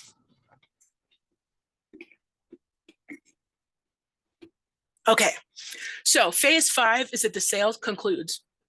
Notice that I didn't say cookies are over, because cookies are never over for me or for Kim, so we don't use that phrase. But the selling portion of the cookie sale ends on March 17th.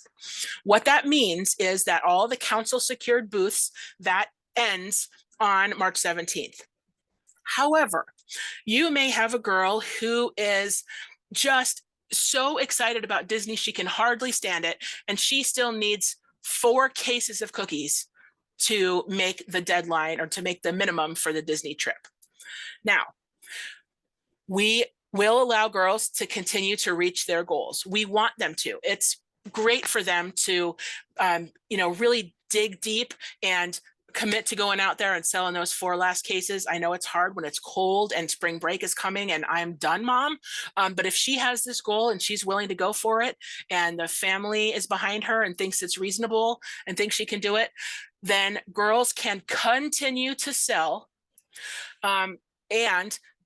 Troops need to order from the cupboard and check out all of the cookies, as many cookies as they need for whatever goal their girls in their troop have that are reasonable and agreed upon. Those orders must be placed, and the cookies have to be picked up from the cupboard by March 25th. That's necessary because we've got to have those sales numbers finalized so that the girls can get their rewards. You need to finish allocating or assigning the cookies to the girls. So like when you go to the cupboard to pick up Sally's 48 packages, then you'll be able to allocate those 48 packages to Sally to indicate in the system before the whole thing shuts down that she has sold those 48 packages and that she is now eligible for the Disney trip and those sort of things. So the whole system, the sale is absolutely over by March 25th. Then you'll collect the final amounts due from each girl. Make sure you keep note of any attempts to contact the family, especially if you feel like there's a family who's not responding, if they're ducking your calls and that sort of thing. Make sure you keep note of your contact attempts with them. Then you'll deposit monies into the troop account, and we'll take the final withdrawal of funds on April 8th. We ask that you keep very accurate records. Those can be important if someone says, oh no, I know I paid that. And there's, maybe $100 off between the two of you, that becomes an issue.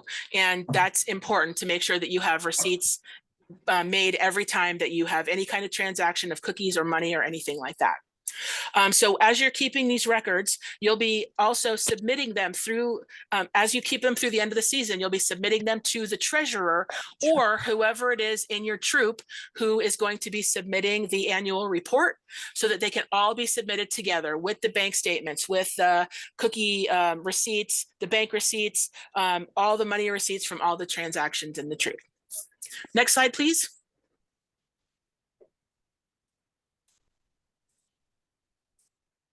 All right, so phase 6. So again, the selling portion is over, and then we will have program credits and rewards to manage this phase. First is to place the girl rewards order in Smart Cookies for your troop by March 26th. So remember, by March 25th, you'll have ordered and picked up all the cookies for all your girls to reach all your goals, and you'll know who either sold what or has been assigned what. And so you can do that. Place the order for the rewards. You might also consider, and I think Kim's troop does this too, consider having each girl write her name on the rewards card. And for any of them who are planning to hit the 1,000 level, or even if they're not necessarily planning to, but they want to dream for some of the other rewards, have them circle what they want and then just take a little snapshot of each one. Because on March 26th, when that order is due, and you don't know if Sally wants a trip to Lagoon or the little mini garden, you got to either make an informed decision or call the parent or something like that. But if you've already taken those pictures and you're sure that that's what she wants, that makes your life 1,000 times easier. Then we've got a point of emphasis here. Make sure you distribute the rewards for your girls as soon as possible, especially those program credits and the bonus council adventure credits. Those will be printed for mailing to the service unit cookie managers the first week of May. And girls need those in hand to pay for things like camp and Disney and all of that. So that's critical that those get out there. This isn't really germane to you necessarily, but the rewards for over 1,000 packages, most of them will go to the service unit cookie manager from the council. And then most of the under 1,000 package rewards and patches will come from ABC Baker to the service unit cookie manager. So again, that service unit cookie manager is where you will get all of these things. Next slide, please. Right, so we have reviewed the entire cookie season, and now we're going to talk about some of the banking. So girls, as we've talked about, they're going to be collecting the money up front when they are selling in person or selling at a booth or what have you. We ask that you write a receipt every single time money or cookies changes hands. That you also make regular deposits into your troop bank account. Always count the cash with the teller and agree on the amounts. Make sure that the amount matches. But also, we've also heard that there have been some account number issues. So please do make sure that your account number matches as well. And the reason for that is that a lot of us have a personal bank account at, maybe it's Idaho Central or something, as well as a troop bank account at Idaho Central. And while that is terrific and super duper convenient, it also is a place where an error might be made. So again, when you're at the bank, please check the amount and the bank account numbers before you leave the building. We also recommend, while you're there, save yourself some time, save yourself a trip, and make sure you have enough change for your next booth slot or two. That includes stocking up on $1 bills. Then we are going to be doing 2 withdrawals from your troop bank account. The first will be 25% of the balance due to council on the initial order of cookies. and see page 15 in the troop manual, there is a specific calculation of how that would work in a certain situation with a cookie troop. One thing that we haven't talked about yet, and it's part of this decision, that there's a very slight change to the calculation, but not a material change in the amount of money that's withdrawn with this 25%. When we printed the troop manual and created all of the materials for the cookie season 2023, I had never even seen smart cookies. I didn't know what its capabilities were. I didn't know what it could or couldn't calculate. And so we pretty much did a lot of things that we did the year before, like the percentage of money that was pulled on the ACH. And then we learned the hard way that Smart Cookies was not able to calculate the ACH in the way that we had calculated it with Digital Cookie and eBuddy. So this year we have done a couple of things, and there are a few places, and we can, when they come up, we'll talk about them, but we have aligned our cookie sale and how we do things with the capabilities of the system involved. So what this will mean for you is that you won't need to pick up the phone and say, hey, Kim or Kim, how much money do I owe for this first ACH? Because Smart Cookies is calculating it for you, you will see it on the screen. You'll be able to go to your troop, I think it's the banking report, and you'll see exactly what you owe to the council at every moment and when they're due and all that sort of thing. Similarly, I have to think about there are also some changes to some of the patches, the way they're calculated, and they're explained on the order card. But again, those are things that last year there were, I think, 2 patches that we had to calculate separately because we offered them based on behavior that Smart Cookies could not calculate or count. So again, now the rewards are aligned with what Smart Cookies and Digital Cookie can do. So you can, when you log on to see what a girl earned, you'll be able to see if she got the Cookie Techie patch, or if she got the Goal Getter patch isn't really a thing anymore, but that what she earned is aligned with what the capabilities of the system are. So we think that'll be easier for everyone. And that has been not only based on your feedback, but also what's easier for everybody, because it's much easier if it's there when you need it. All right, next slide, please. All right, just a little bit more about banking. We recommend that you select a bank or a credit union, whatever financial institution works best for you, but also one that fits your needs. One of the ones that we are not able to work with is Wells Fargo.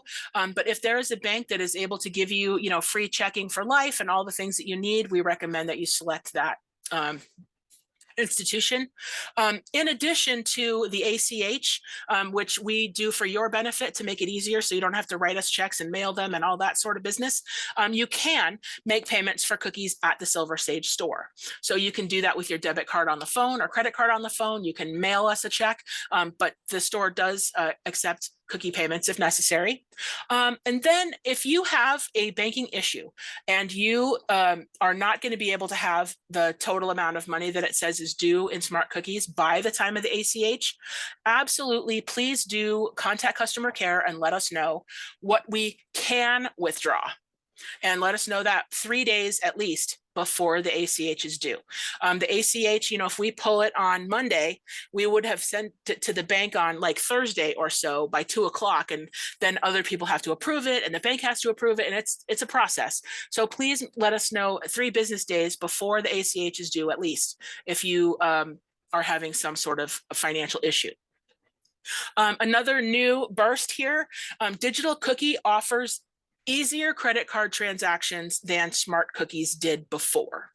So it is an optical system. So you'll be able to take the phone and take a picture, basically snap the credit card, and it will see the differences between the light and the dark, and it'll be able to pull in the card number that way, unless there is very little contrast between the number and the background, because again, it's an optical system. It's not physically like, the card like they used to in the old days. Oh, am I dating myself? Sorry. But it's an optical system again, so there needs to be contrast. And if there's not enough contrast, you can type in the card number, but you don't have to. Silver Sage Council will absorb the costs of all the credit card fees incurred through Digital Cookie this season. Now, the next bullet is also important. Please use Digital Cookie to process the payments. If you choose not to, if you choose to use some other processor like Square, a volunteer or a parent, whoever it was that signed up for the payment system, may receive a 1099 tax form for their income tax for 2024, and the troop will be responsible for whatever charges are incurred by accepting the credit cards. This also might be an issue for folks who want to have a cookie booth after March 17th, because again, Digital Cookie for the booths is over on March 17th. So if you have a girl who chooses to continue to sell, she would be responsible. If she chooses to accept credit cards, she would need to come up with a way to process them.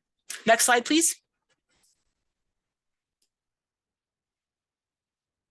All right, money matters. So we talked a little bit before about counting being a good investment in time. So here's an example. If you are a troop at the top tier of proceeds, your troop needs to sell 7 packages just to recoup the money for one lost package. It's not worth it. If you guys miscount a case, that's 12 times 7, that's 84 packages that you'll have to sell in order to make up the money from that lost case. And girls receive no benefit from that at all. It's a tragedy. Every penny belongs to the girls, and we absolutely don't want there to be miscounts. We also don't tolerate theft or dishonesty or any of that sort of thing. We will prosecute. We have brought in law enforcement authorities, and we will do it to protect our girls. We also recommend that you record the girl transactions in Smart Cookies regularly. So for example, if your troop is accepting payments at a troop meeting, it would be great if the treasurer or someone by the next day or two, or certainly by the end of the week, could update the payment. So the girls, when they log in and their family logs in, they understand how much money they still owe on the cookies that they've checked out. If your variety mix is not ideal, that happens. I fully admit that I'm not going to guess right at every cupboard every time. And I'm sure there might be times when you have too many peanut butter patties and not enough Thin Mints. And that's okay. If your variety mix that you have right then is not ideal, talk to other troops, talk to your service unit cookie manager. We're also going to have a spreadsheet that we're going to put together online so that you can say, hey, my name is Tina. I've got 2 cases of Thin Mints. I need some peanut butter patties. Please, I'm in this area. Please let me know if you want to swap, and then you'll be able to trade between yourselves. And a troop to troop transfer is a type of order that you can place. And so, yes, you can transfer cookies between yourselves. And then I highlighted here, speak up. If you have an issue and you need a cookie flavor swap with another troop, or, you're having some other issue, please, please, please contact customer care the moment it is an issue. We can only help you with things that we know about, and our menu of options of ways that we can help you dwindles with time. And so, for example, we had a troop leader inquire with us in November about her girls, one of the girls in her troop, her bonus council adventure credits had expired in September. Well, I can't fix that. I can't print more. And it expired, so it's done. The fiscal year has ended, and I can't help you. If I had known about it before, I still couldn't have printed new stuff for the next year, but I could have maybe given her the option of having, a different reward if I could still order one. But once the fiscal year ends, we're pretty much helpless. So please do let customer care know if you have a non-responsive parent, if somebody owes you a ton of money. One of the things about money, though, and that's actually perfect for the next bullet, if a family is checking out a ton of cookies and the girl has a big goal, and that's great, but if she's not bringing you money every time, or your family's not picking up the phone or what have you, you are empowered. You are the captain of Team Cookie for your troop.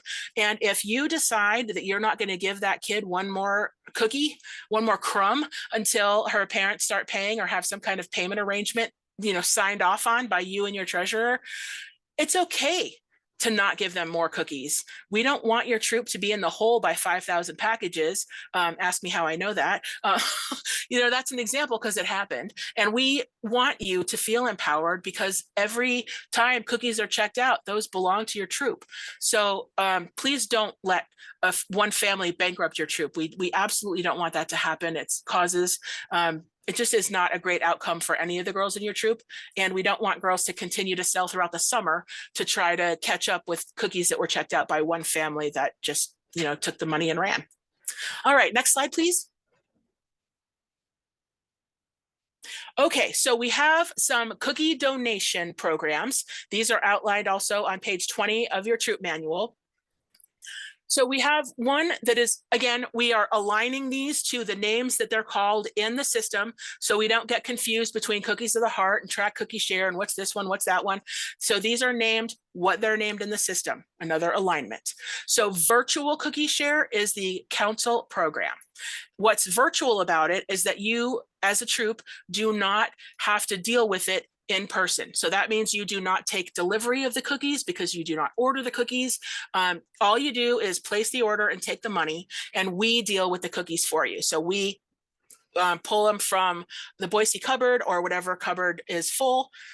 We donate them to a food bank or another hunger relief nonprofit, and that's all you have to worry about. Your girl gets the credit, and she is participating in that virtual cookie share.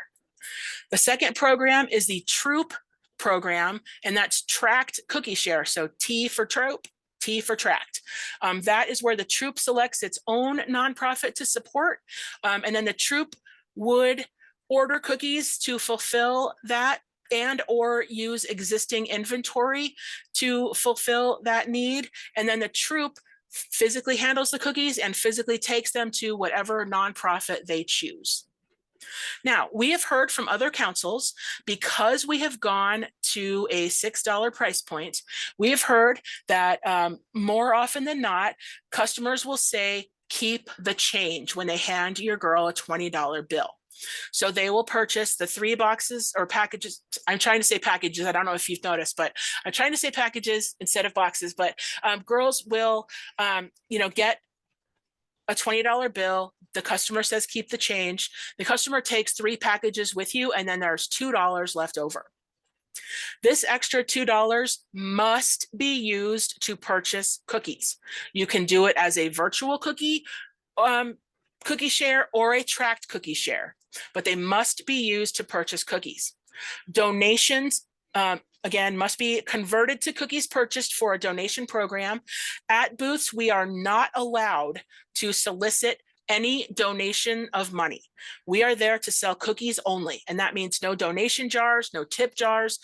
If you would like to have a representation of the cookies donated, you are welcome to have a cart or a box or a basket or something, and you can put visual cookies in there to show people that others are donating, but we are not allowed to have a donation or a tip jar. So these extra funds could be in an extra spot in your, if you have a money tray and you have, 5s, 10s, whatever, underneath the tray, if that's where you want to put the extra $2 as they come, so you know how many packages to buy. Or you could just use your sheet as actually, Kim created a sheet for you, a check-in and check-out sheet for your booth. You'll know that you are $26 over, and you would use that to purchase, 4 packages of cookies and then save the next $2 for the next booth, or, a portion of that for another cookie purchase. Next slide, please. All right, so this page is a little bit updated, but these are contacts, ideas of places that girls could sell cookies, and then ways to maximize those contacts. So how to overcome objections if somebody says, oh gosh, but I'm diabetic. Well, I mean, they could be bad and eat the cookies like I do, or they could be offered the opportunity to donate cookies. Oh, Mrs. Smith, I'm so sorry you can't taste these. They're wonderful. Would you like to donate them to the Idaho Food Bank? Or these make great gifts. How many would you like? You could also upsell by talking about the 5 for 5 drawing, especially if someone is ordering 4 packages. You know, Mr. Smith, if you purchase 1 more package, you'll be eligible to win 5 cases of cookies and maybe even a big screen TV. So lots of ways to upsell. They freeze well. Have you tried the new Toastier? These are fairly new to our area. Or whatever works for you. Sometimes girls are asked, what's your favorite? Well, if she likes all the cookies, her favorite might be the one that you have the most of under the table, right? You can also advertise by using a reorder note on boxes sold. We have one that we redesigned for you this year. Council is providing those, so you can get those from your service unit cookie manager, who could get them from us if they need more, and or from a cupboard. The 5 for 5 drawing slips as well. We are providing those and sending them out through service unit cookie managers, but also through cupboards. They'll be available. This note here we have is sticky. So you could also have a girl stick it onto a door. If you knock on a door and nobody answers, it could be stuck right on there. You'll notice it doesn't say anything like girl name or whatever. It's just 3 blank lines. Kim had a great idea, and that is address labels. If you want to print some out with whatever information is germane to your girl or getting in touch with her. So if you want to just give your email address, fine. You can say like Lisa M. We don't encourage sharing last names, but then they could stick this sticky on packages as they purchase them from a booth. And if it's windy, that's okay because they're sticky. And stick them on doors and all of those other things. We also recommend blinging your booth with, maybe it's a poster of the things that you'd like to do. Maybe it's a thermometer of how close you are to a goal. We also want to make sure that you're asking, or the girl is asking, every single person on their way out of the store, even if they're like me and don't dress in their Sunday finery when they're going to Walmart in the middle of the night. Well, I guess middle of the night there wouldn't be a booth, but Saturday morning I am not looking like myself. I'm looking a hot mess, and I know that I am judged, and that some girls or other solicitors might choose not to ask me because I look like I either can't afford it or can't be bothered or what have you. If I'm, looking down and walking fast, don't self-select them to say no. Please go ahead and have the girl ask everybody and let the customer decide if they're going to purchase the cookies. And then the last tip there is just to make absolutely sure that everybody knows that you're a Girl Scout, not only at the booth, of course, because you need to be representing Girl Scouts at the booth, but also at school. Do you have a backpack? Do you have a shirt or a button or something that you can wear to school or to soccer practice or what have you, to make sure everybody knows you're a Girl Scout so they come to you every time? Next slide, please. All right, so first, I see that we're here for a question break, but before we get there, I want to thank you all for everything that you do for the girls and for Girl Scouts. We as a council, we put together some great programming, but we absolutely cannot implement all of it without your help. So thank you so much for everything that you do, whatever volunteer position you hold, whether you're a service unit volunteer or a troop volunteer or the treasurer or what have you. We appreciate everything that you do for the girls. So thank you for that. We are going to talk, I'm open for any cookie program questions, and then we'll move to smart cookies. We are also at 8 o'clock. So my plan for smart cookies, we're just going to go through them and look at the tabs. Again, we level set at the beginning that we're not going to learn how to do much because that is all going to happen during the videos that we post on Fridays. All right, so we are ready. All right, so Kim, are there questions going back that have not been answered? I have From the answered chat? most of them. The one I was in the process of was asked why the girls are not allowed to accept direct donations at cookie booths. And it's because the cookie program is an entrepreneurship program. It is not a fundraiser, so therefore girls cannot actually get direct donations like towards the troop.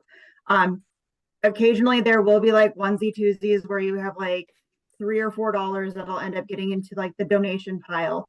But direct donations are supposed to go through the fund development department when that occurs. Yep. That's exactly right. And I think we talked about this earlier too, but we have specific agreements with the stores. With Albertsons, we signed contracts with Walmart and Albertsons and Fred Meyer and that sort of thing. And so if they notice us, especially multiple times, not holding to our agreements, that could cause us to all lose out on some of those terrific partners. So we don't want to lose those. All right, I see Dana has her hand up. Yes, I had a question. I have a girl who's from Canada and all of her family is back there. Yep. Are cookies able to be shipped to other countries? So if they order online through Digital Cookie does not have the ability to ship them to Canada. So what would have to happen is they would have to order them for girl delivery to you, and then you can ship them. It's pricey, but it is possible. Okay, and then my other question was, as far as like the donations, last year we had a jar on our table that said, if you would like to donate cookies to veterans or police officers, you can put money in this jar, but all the money that went into the jar was used to purchase cookies. Is that okay?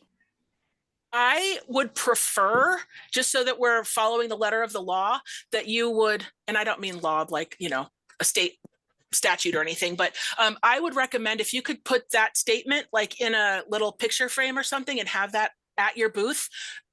Please consider donating money, or please consider donating cookies to first responders or what have you, and that they can hand it to you or hand it to the girl and not just plop it in the bucket.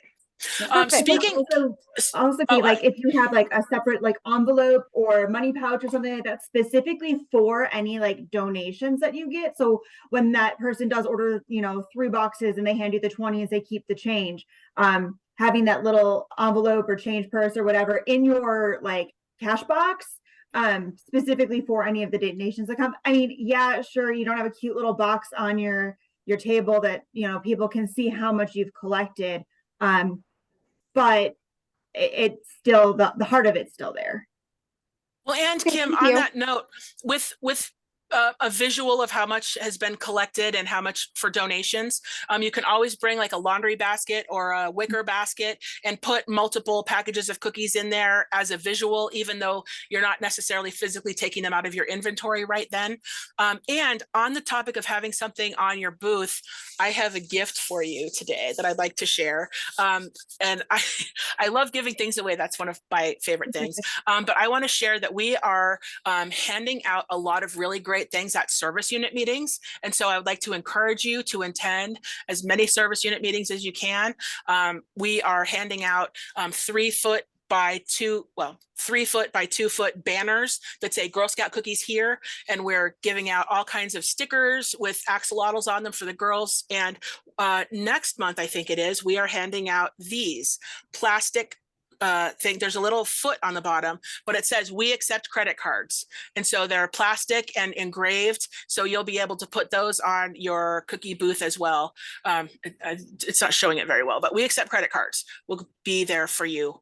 And we've purchased many hundreds, and we're happy to purchase more for anybody who gets one at their service unit meeting. All right, who has their hand up next? Kim, would you like to shout out a name? I think Season is the next one in the line. All right, Season, what you got?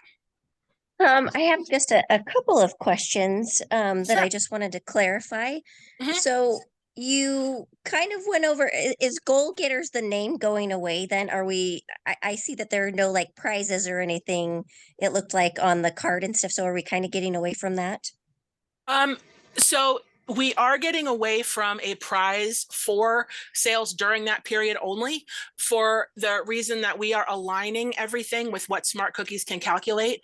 And Smart Cookies just doesn't have a way to take a snapshot at 2 different times and compare them and then make a prize because of that. So that was one of the hiccups we had during last cookie season. I can't tell you how many calls we had from different troop leaders. Hey, who got goal getter? And oh, I didn't put these in time. And it was Yeah. it was a circus. So we're not doing circuses this year. No clowns, no animals, no circuses. We're just gonna go with what Smart Cookies is able to do, and so that you and the families are able to see in real time what they've earned. Okay, that makes sense. And then I know this is probably silly because cookies cost $6 now, but obviously the 5 for 5 certificates were, kind of a big selling point. Mm-hmm. So I assume we're not, there's not going to be anything to replace that. So we are still doing 5 for 5. It has nothing to do with $5.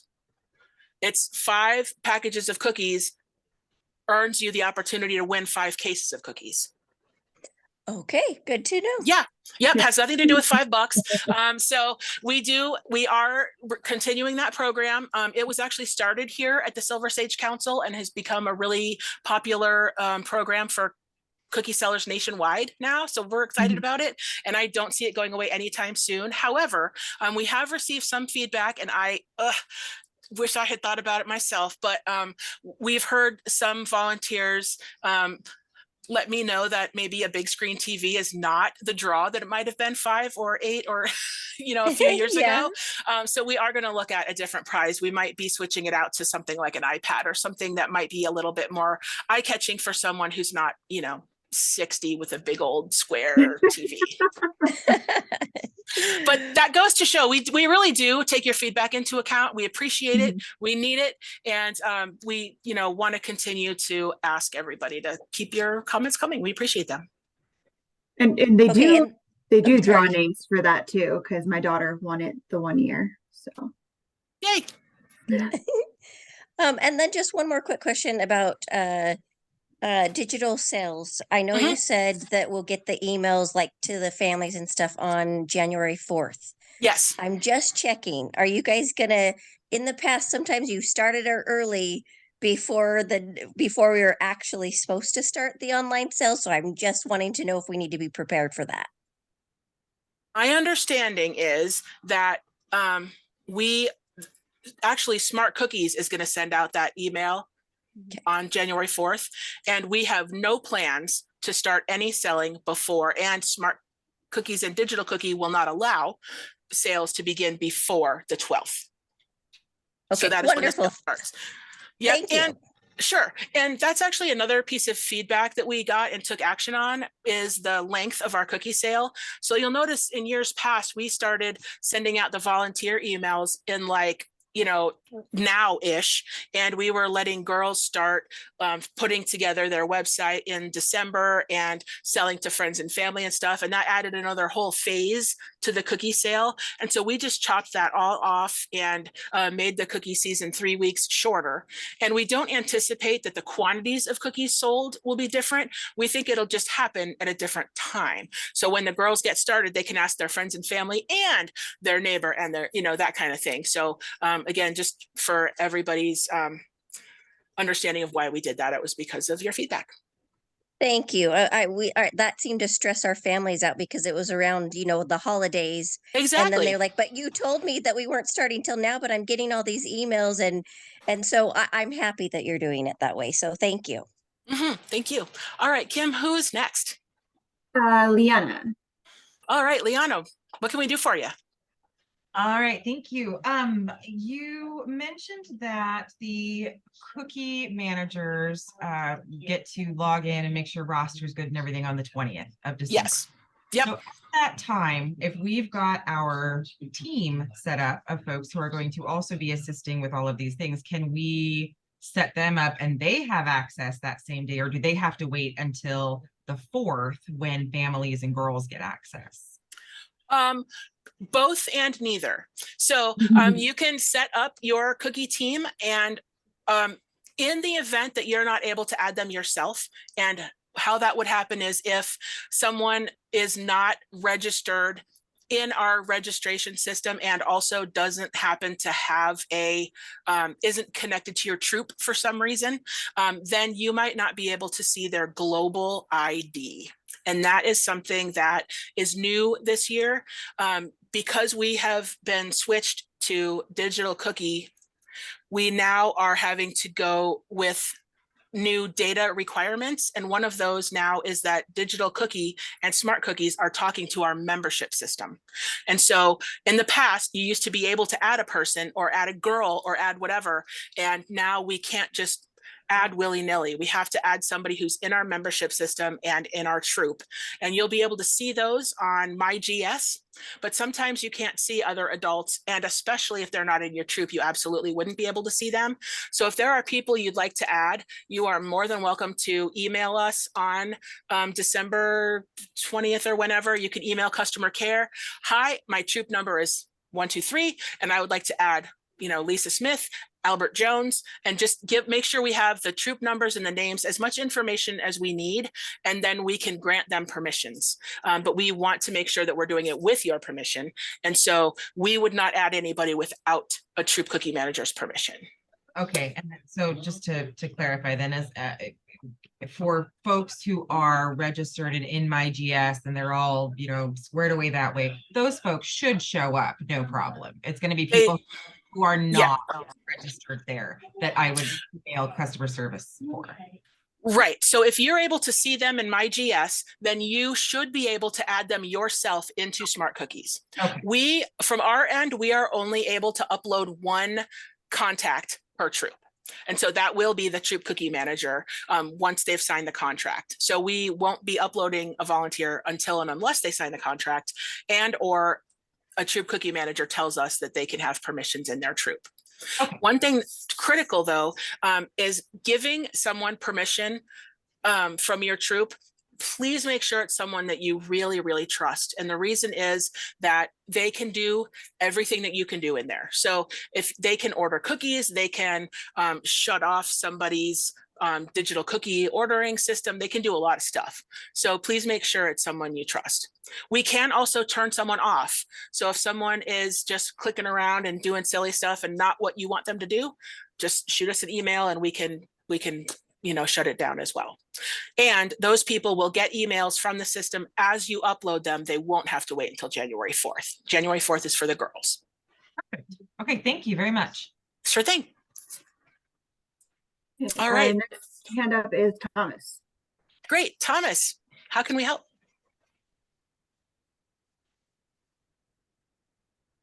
I can unmute myself. Sorry. Yes, no, my name is Jenny. My question, hi. My question was, are we allowed to accept donations at any time? I know you said not at the booths, but can we take donations, say, when we are selling door to door, if they're offered? I was offered a lot of donations at various times last year, and I was unaware of this booth rule. So, Gotcha. When people are donating as part of the cookie program, so while your girl is going door to door, that really should be cookies ordered and cookies purchased. And I can't police it. I can't be at every door with every girl. So I'm going to just have to trust that your girls are acting in the way that we ask in the promise in law and purchasing cookies with that funds. Okay, so they could, right, so you're saying they could take it and then turn it back into a purchased cookie? Right, so what the program is for people when they donate. So say Mr. Smith says, you know what, I don't want any cookies, but here's $5. The girl could keep her $5 separate from the other money because the other money are full packages of, multiples of $6. And then when the next person donates $3, then she can take the $5 and one of the $3 and purchase a package of cookies with it from either her troop existing inventory for the tracked cookie share, or use it for the virtual cookie share and not have to physically manipulate the packages. Okay, so do you know then where most people donate their cookies? So if the money is taken then and re-bought cookies to be donated, other than the food bank, where else would you do it? Like the fire department or? Well, so the vast majority of the donations is through the virtual cookie share, because we take a giant delivery and we take them down to the place in a big truck and you don't have to deal with it. But if you wanted to, you could donate it to, you know, a senior home or any nonprofit, a big veterans organization. Maybe they have a big breakfast every year and you'd like to serve cookies and coffee or whatever. Yeah, as long as you are clear and upfront with people who are purchasing also where those cookies are being donated. So don't say, oh, we're going to donate them to the food bank at the booth and then do a tracked cookie share and donate them to the Humane Society or something. You want to make sure that you're, you know, clear and upfront with the customers about what you're doing. Okay, got it. Yeah. I appreciate it. Thank you very much, Kim. Sure. You're always welcome to use the virtual cookie share program where we do all that tracking for you, and you just have to make sure that the money is accounted for those cookies for the donations. Okay. Yep, super easy. So take the money as the troop and put it into that smart cookie. Is that what you're saying? Yeah. Oh, so okay. track it, you know, or if you have a girl that, you know, puts in for a donation and says like, you know, she gets her order form going door to door, they bought a donation package. You can then put that on her order sheet in Smart Cookies saying she, you know, got a virtual cookie share order. So you can mark it right away on her thing when she submits like her initial order, or when she's, you know, swapping cookies and stuff like that. You can track that as well. And then she will have handed you the $6 for that package, which you've tracked under her financials column. Right. Okay, good. That's a better idea. Thank you. Appreciate it. Super. Thanks. Right. Okay, don't see here. Did you have a question? I don't know if she disappeared. She had her hand up. I'm okay. I was just gonna ask about the goal. Like you said that you could add to your initial order if some girls have like a big goal. And I was just wondering if like there's a way to count that towards the initial order prize for them or no? So there are some issues with that. Could you? Absolutely. However, remember that your initial order is part of how your payments are processed. So if you order them with the, you know, as part of the initial order, you'll owe some money on that at the first ACH pull, but now you would anyway. So in the past, we would have taken money for anything that was under a girl's name, and now that's not relevant. So your where was I looking at it? So when we talked about the goal getter, our estimate is about 75 packages for girls when they take orders in between. And yes, if you decide to put them on a girl name instead of as extras, yes, they will count towards her initial order. And I think I said a lot of things then and maybe wasn't clear. So let me know if that did or didn't work. Katie, you can also bring it up again when we do our cookies and coffee for that initial order. And I think that'll clear it up a little bit too. Yeah, that'll be great. Thanks. All right, sure thing. Okay, any other questions either in the chat or anywhere else? I do want to clarify the cookies and coffee is something my service unit does, not something that Kim and I are doing.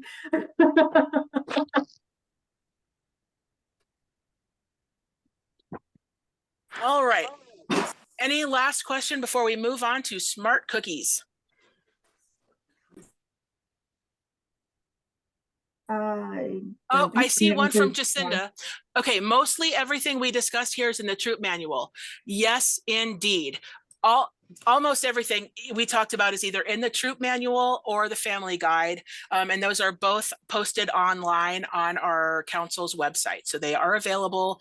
And we also have some fun, very helpful things we added to our calendar and checklist of what you need to do during a season. And we've included things like reach out to families if you're not hearing from them, and like all the things that might get missed if you're just following the calendar. So we've added some great things to that, and we don't expect anybody to memorize all this stuff. There's a lot of detail, and it's all printed there for you. All right, so let's move on to the next slide, Kim, and to smart cookies. And it is 8:23. Right when we started, I said, yeah, this should be about 2 hours, maybe 2.5. So it looks like we are going to run long. Again, if you are able to stay, we would love that. And if you have to go, that's okay. This video, we will be posting it tomorrow, if at all possible. At the latest, it would be Thursday, but this information will be here. And this really does just give you an overview of what the tabs look like and what they do. Okay, so smart cookies, you'll hear that. That's the software we're talking about today. That was developed by IBM for the baker. That is volunteer facing and staff facing. There is a software that we used not last year, but the year before and prior, called Digital Cookie. GSUSA has put all the councils, whether they're on ABC or LBB, they're putting us all on Digital Cookie. That is the girl facing, so that's kind of their cash register and their online store. And it's also customer facing, so to grandpa who's going to be ordering the cookies from Lisa Girl Scout. We're not expecting anybody to leave here knowing everything. I don't know everything yet, so let's not have that be a goal. But we will have you set up to be confidently getting started, recognizing the different tabs in Smart Cookies, seeing a troop roster, looking at the initial order. Again, that is weeks away, 6 or 7 weeks, so nothing to stress about. And then we want to reiterate that we are here to support you. Our whole job is to support you. We have lots more information coming. We will have emails to nudge you about things. We will have videos and Q&As shorter than this one, to allow you to come and ask your questions and see what you need right when you need it. And there's also a training tab in Smart Cookies. Right now it's live, even if you don't log in. It doesn't have as much information right now, but as you log in and as the weeks move forward, there are additional videos and PowerPoints in the training tab. Additionally, one other thing we didn't add here, we gave to each of the service unit cookie managers, we gave them a thumb drive with every video, everything essentially that it had the information and training and slides for Digital Cookie, for Smart Cookie, for all the different things. So if you have questions about materials, your service unit cookie manager might have copies of it for you digitally. All right, next slide, please. All right, so you will receive, and all the volunteers who are uploaded into Smart Cookies are going to receive this registration email sent to volunteers. We don't need to read the whole thing. You've all seen what an email looks like, but they will get a link of where to go to get started. Next slide, please. Okay, so then they will be here at the volunteer registration page. They'll enter in a few details about themselves and press save at the bottom, or submit, or whatever that says. It's kind of small, but you'll see right above that blue rectangle in the center, it looks like a very faint, like a dollar bill almost. And that is where you would be able to upload your avatar, a picture. I have Cookie Monster, I think, on mine. So anything you'd like to add there too as a visual for you, that's terrific. All right, next slide, please. All right, so when you get your registration confirmation, it'll say that you've successfully registered, and that's great. And then it will send you a confirmation email. Again, we're not going to read the whole email, but it has your username and password in there, and then a link to where you can log in. Next slide, please. And then here is where you'll see what the sign-in page looks like. That white rectangle there will probably not be there anymore. This is, again, we're launching a new system for 2018, so this slide's a little dated. But anyway, so you'll put in your email or username here and either click the sign in button, or if you've forgotten your password, you can use that function. That is also great advice for people like girls, even though they wouldn't be using this particular thing. Anytime they maybe can't log in or what have you, please have them do the forgot your password. Everyone who's been uploaded can use that forgot my password, even if they don't sign in that very first time and do the registration stuff. All right, next slide, please. Okay, so one of the first things we've asked you to do is review your troop. First, here is the troop information, and that looks like, next slide, please. Okay, so the two things, and we've got some arrows there, that is your banking account, which is first, and odd because that's not how it appears on your check, but it's bank account first and routing second, and those pieces go in there. And then you'll see at the bottom, there's a blue box. That one says update information. I'm going to ask you to start reading what's on the boxes, and it's because sometimes the wrong button gets pressed. So we're going to get in the habit of reading the blue button. The blue button says update. All right, Kim, next slide, please. Okay, so the next thing is the checking the troop roster. And you'll see how the My Troop tab is white. That's when you hover over it. And then the yellow bar is we're going to click on it. And when we click on troop roster, we get, next slide, please. Okay, now this is a little bit small right here, but you'll see this is your troop roster. And Catherine Smith, she is a busy lady because she's got like a dozen kids in this troop, and that's a lot. And we can see on here that she's got her email address, their names, all of that sort of stuff. And if you want to add a new girl, you do that down at the bottom left, add new girl. So you can do that there if you need to. Next slide, please.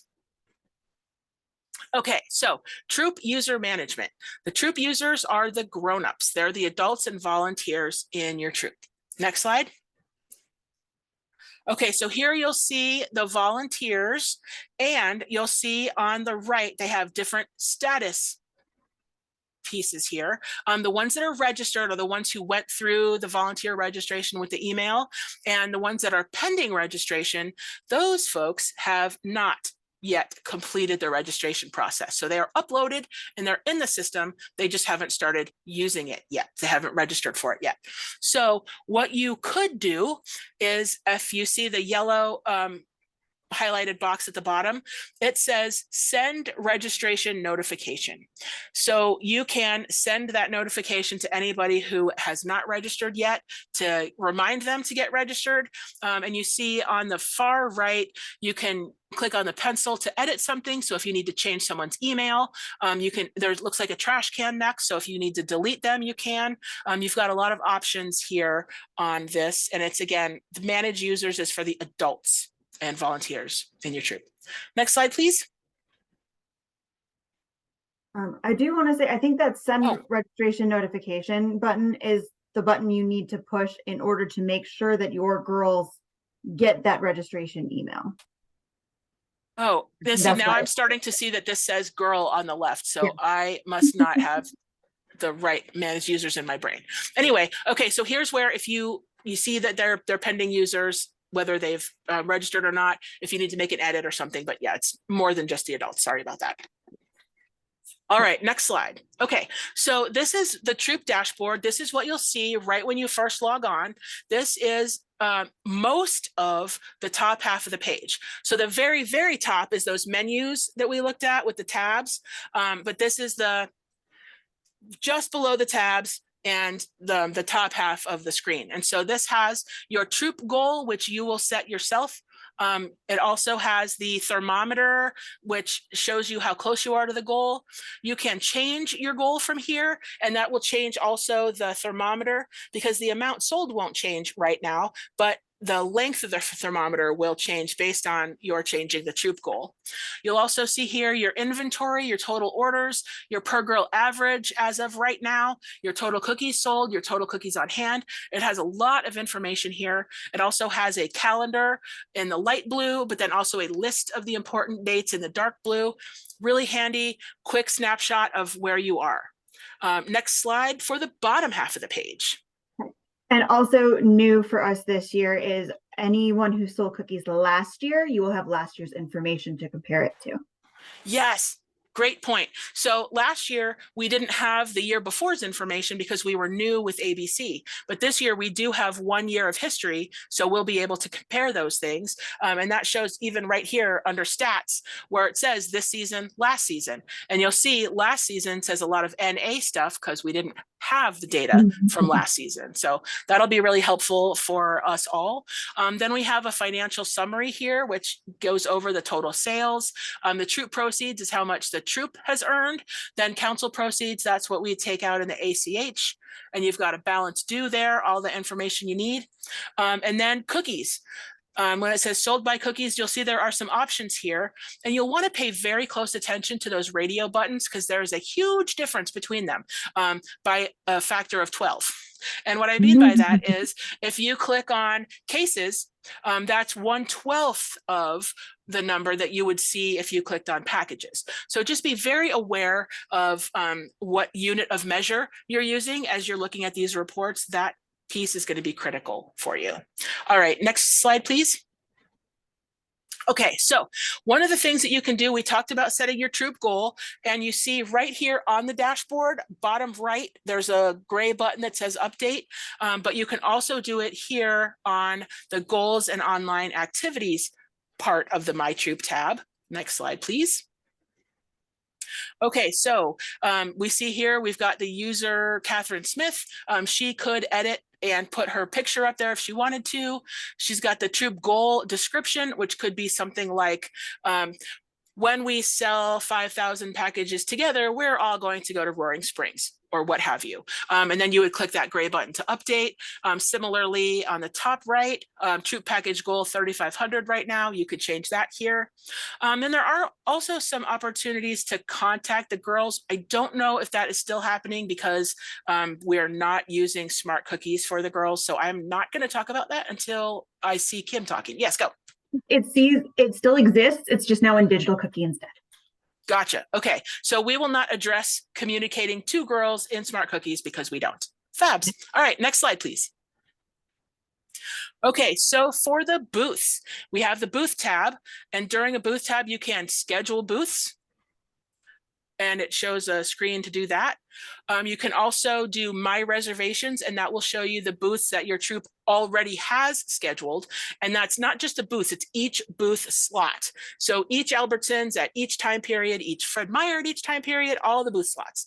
And then it also gives you an option to request a troop secured booth. So if you are friends with the owner of LMNOP Hallmark store, you can add that in here. You can put their address, name, booth information. You can also add appointment times and whether or not you would be willing to take your, you could cherry pick if you wanted the appointment times at LMNOP and then ask them, hey guys, would you be willing to have us all the weekends of cookie time? And then you could allow other troops to be able to select it in the booth selector. So that's an option if you want to. You can allow it to be opened to other troops. All right, next slide, please.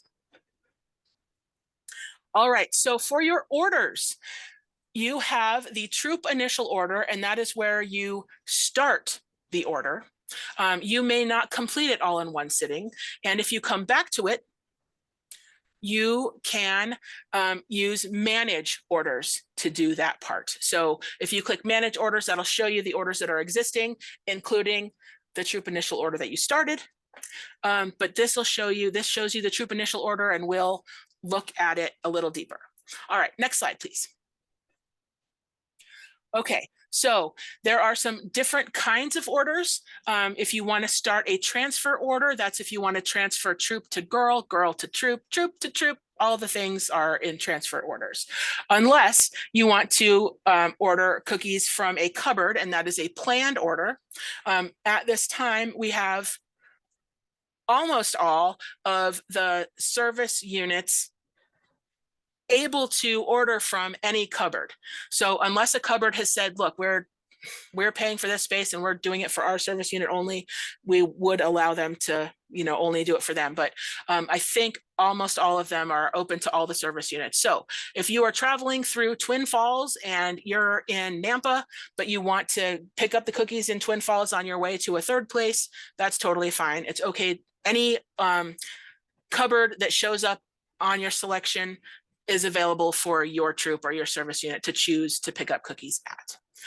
Then damaged orders you will not worry about, because those happen to be something that a cupboard or I would place. And then virtual cookie share, again, that's the cookies that are that run through the council and not any inventory that you have to deal with for your troop. Next slide, please. Okay, so this is the recognition orders. Again, they have, for some reason, they have create recognition order below manage recognition order. So create is when you do it for the first time you put it in.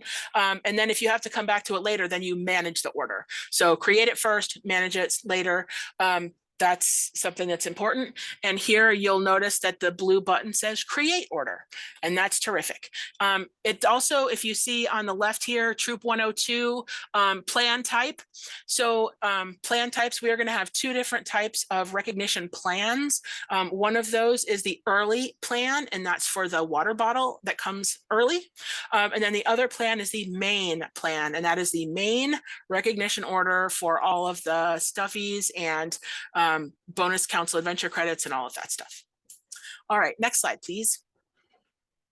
Okay, finances. So you will be able to create girl transactions for the troop, and that's whenever a girl brings you money, or a one of the examples here looks like it might be probably a booth. If it's $1,000, that's a lot of money. So these would be able to, oh, go ahead, Kim. It's looking at troop transactions. Oh, gotcha. Okay. So then it looks like these then are troop transactions. So troop 102 deposited $1,000. And so that would be something that Kim or I would put in when the troop, when an ACH is pulled or when a payment is made to the store. And then there are also financial transactions for girls, which must be somewhere else. Yeah, because this button says, oh, I see it. So on the next tab next to it. Gotcha. Okay. I guess I can't see that small, but there's teeny weeny tabs right there under financial transactions. Would you mind circling it with your mouse? Yeah, there we go. So if we click, when we click on girl transactions, that's when you'd be able to say, okay, Lisa deposited, $200 and Mary deposited or turned in $1,000. And again, we've asked you back earlier in the presentation, but please do enter those girl transactions on the regular, so the girls and their families are up to date on what they owe. And it also helps you as you are entering those regularly, then they don't pile up and you don't end up with a huge stack that you have to worry about. So entering those early on and regularly is great. Next slide, please. All right, so we have reports, and something new this year is that we have archived reports, which are reports from prior years. So if you need something from last year, you'd click on archived. If you need something for 2024, you'll click on current.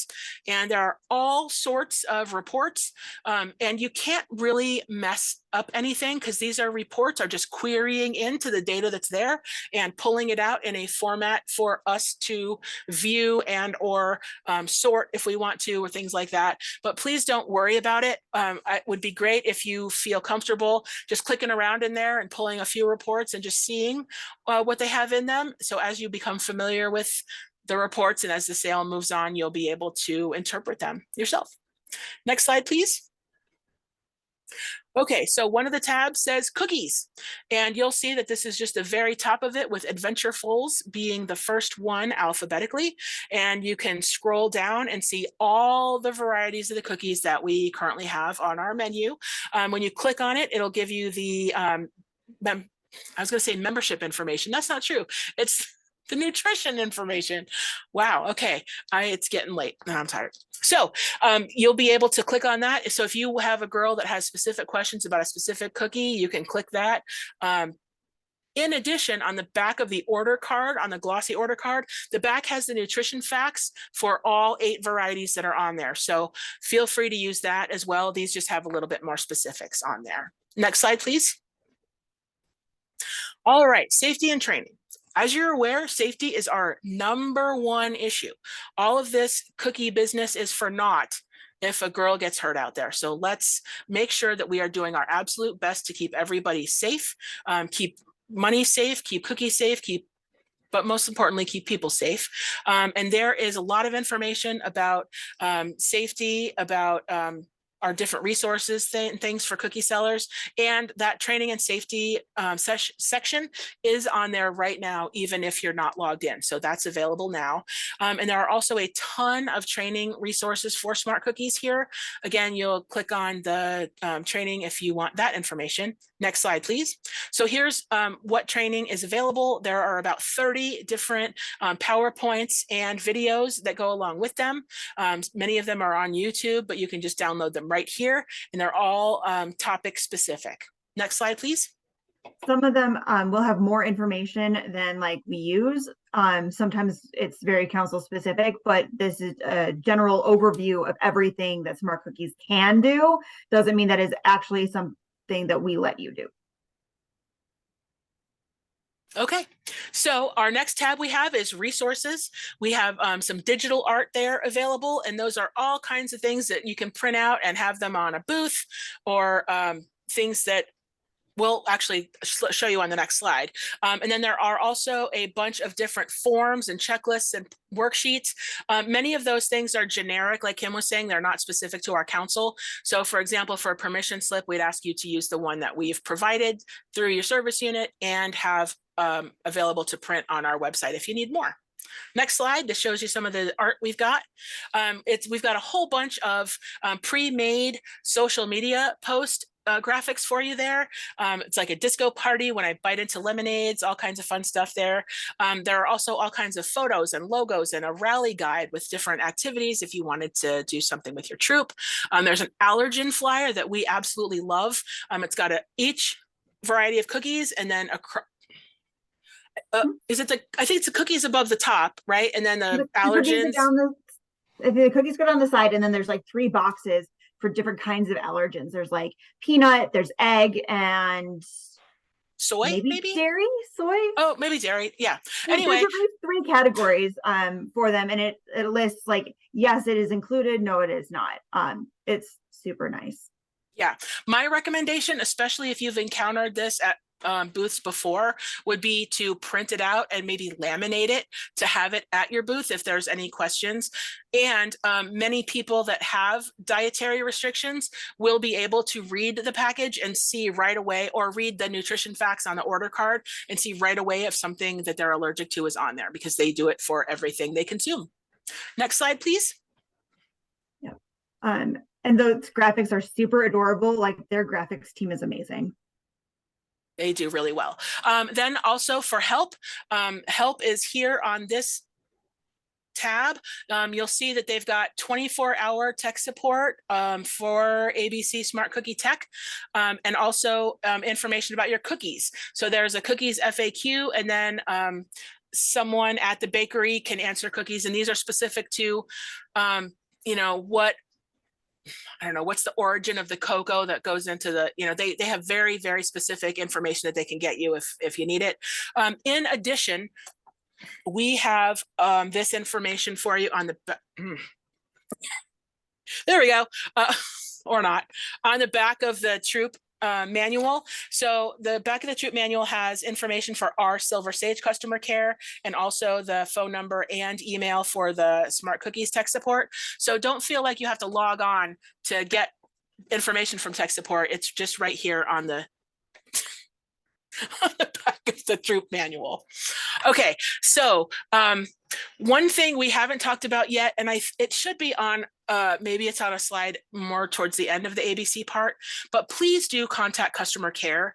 Our customer care person, Susan, she is magnificent. We absolutely love her, and she is committed to giving not gold customer service, but platinum customer service. And what that means is when she sees an email to customer care, she not only is able to funnel it to whoever department it belongs to, but she also kind of has a way to keep track of the question. So if somebody, maybe Michelle asks one question and then Stacy asks that same question again, as soon as a question has been asked 2 times, I want to know about it, because I want to be able to say, oh gosh, maybe we didn't put something clearly in the troop manual. Maybe we didn't highlight it enough in training, but I need to get an email out so we don't have 800 people having to call us to get this information or having to email customer care. So that is a opportunity for me to get the information, gather it, of course, send it to the people who asked for it, but then also to put it up on our FAQ page, make sure we address it at the next video, whatever it is that we can do to get that information out there. Because to me, platinum customer service is when you never have to pick up the phone and make that call. So the other reason to contact customer care rather than trying to email me and your membership manager and Kim and all the other people, first of all, emailing customer care ensures that it gets to the right department and also that it doesn't get lost in someone's email. It has happened in the prior years that I have ended up in the hospital myself.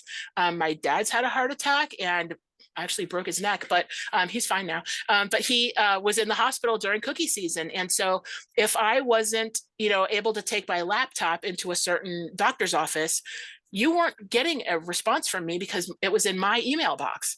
But if it's in customer care, then Kim could have answered it, or Susan could have answered it when she called me later and we talked about cookie time. So please do contact customer care for any question you have. Additionally, it is very helpful that you not also copy me and copy Kim and copy your membership manager and copy, everybody.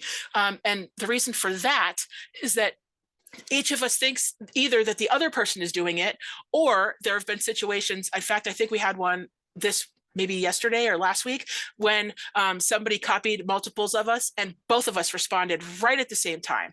And that, there are, maybe 400 troops and 3,000 girls, and we've got to answer all of their questions. And so answering them once is hard enough and trying to avoid answering double questions. So again, please do email customer care. We want to get to you as fast as we can and as thoroughly and responsibly as we can. And when we're doing it 2 or 3 times, it's just not sustainable. So please do contact customer care. All right, so initial order by troop. We're going to go through quickly what the initial order looks like. And this is something, again, we're not going to have to worry about for 6 more weeks till the end of January, but we are going to just look through it as what it looks like. All right, Kim, take it away. Okay, so we have created this quick step-by-step look at what needs to happen. And this is with the gluten-free variety, which we do have and we are offering, so that's part of it. So first you log in to smartcookies.com. Actually, it's abcsmartcookies.com. And we had to point this out. So after you do the selected successful login, you want to make sure you hover over the orders tab and it'll turn white, and then you select troop initial order. That's how you start the order. Then you build the order by troop. So your troop will do it by cookie variety. And what you'll do is enter the total of each variety in the correct unit of measure. So remember, we talked about those blue radio buttons and making sure you see whether it's in cases or packages. Then you'll add the booth extras in the bottom half of the screen. And that's where you add, the extras that you'll need for the booths for 2 weeks, the cookies that you'll need for that goal getter period, which is when girls continue to take orders and collect money, but they don't have the cookies in hand yet. Then you'll have the third type of cookies are what they call extras. They're not the booth cookies, but what happens is if you have your girls need 60 packages and then you decide to get 100 packages for the initial order, 160 might not be divisible by 12. And so there's 12 packages in each case. And so this will round you up to the next multiple of 12 for all of the cookies in that variety. So you don't have to round up each girl or anything like that. It'll just take your total of that whole column by variety and round you up to the next case, the next full case. So when you pick up your initial order from your service unit or wherever that delivery was made, then you will be picking up full cases only at that time. Then as soon as you click submit, and we'll talk about why, again, it's important to read the buttons. When you press submit, then the very next thing that'll come up is a map of your service unit where they've decided to have their cookies delivered. And then if it allows for appointments, it'll let you choose a time to come get those cookies. Next slide, please. All right, so this is a long page, again, vertically. So here is where you'll hover over orders like we talked about, and you will click on Troop Initial Order. Next slide. All right, so then it will come up with your initial order, and it will say initial order, Troop 123, order number, what have you, whatever order number it is. And so far, this doesn't have any data in it for this particular order. The per girl average and the Troop initial order packages, all that stuff is your this is just an order being created. So this is from your digital cookie stuff. All right, next slide, please. So as we continue down the page, you'll see here up at the top right, we've got those two radio buttons in cases and in packages. When you do this, it'll be in packages. Because each girl isn't going to need to have full cases. It's just at full cases at the bottom. So this is where you total up all the cookies that your girls have ordered by variety, and it has a total for your order. And here you'll see in the order notes, initial order for all 5 girls. Then at the bottom, once those are all entered in there, you will see save, and then the bottom one is delete order. Now, this is opposite from how my brain works. Usually to me, save is at the bottom, and it's not consistent throughout this system. So my guess is that different developers developed different pages and different parts of this system. And so please read the buttons. I have deleted some stuff that I was very sad about because I didn't read the buttons. So please read the buttons, take a second, take a breath, read the buttons, and then click the appropriate button. Next slide, please. All right, so here's the second half of the page. So here is where you are ordering cookies for the top segment here is for your extras. So that's like your booth cookies.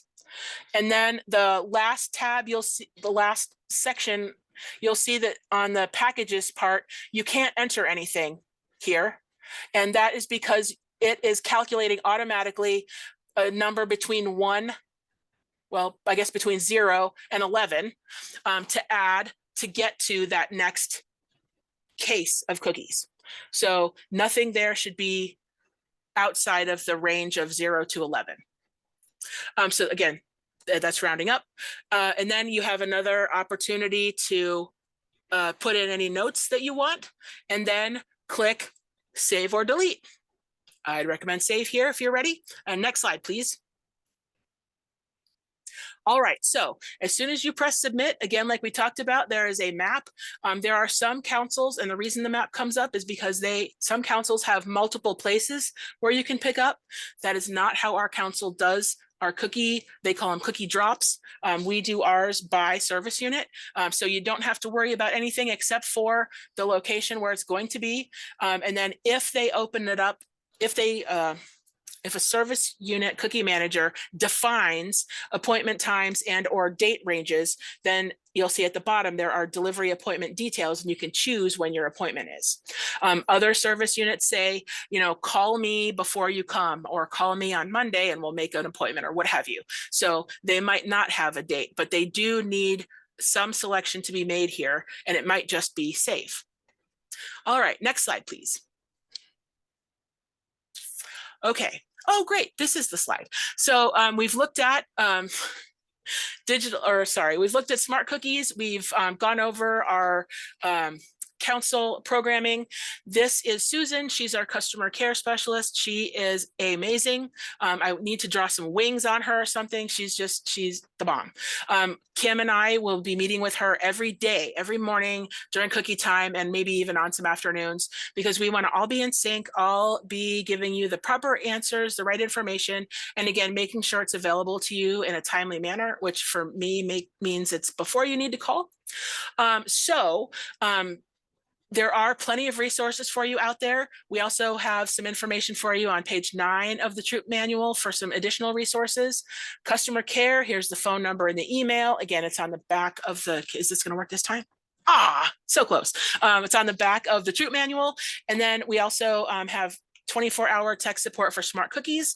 And then in at least 2 places in the Troop Manual, we have this QR code that has that's where you would go for that Google Doc we've been talking about. And that is has timely updates, instructional screenshots, and all other kinds of things on it for 2024. So I will, on the next slide, I think, thank you again for your time, for your participation with Girl Scouts and all the good things. And I am going to end the recording now, and then I will take some more questions. I'm sorry that it took a little bit longer than we expected, but I think we got a good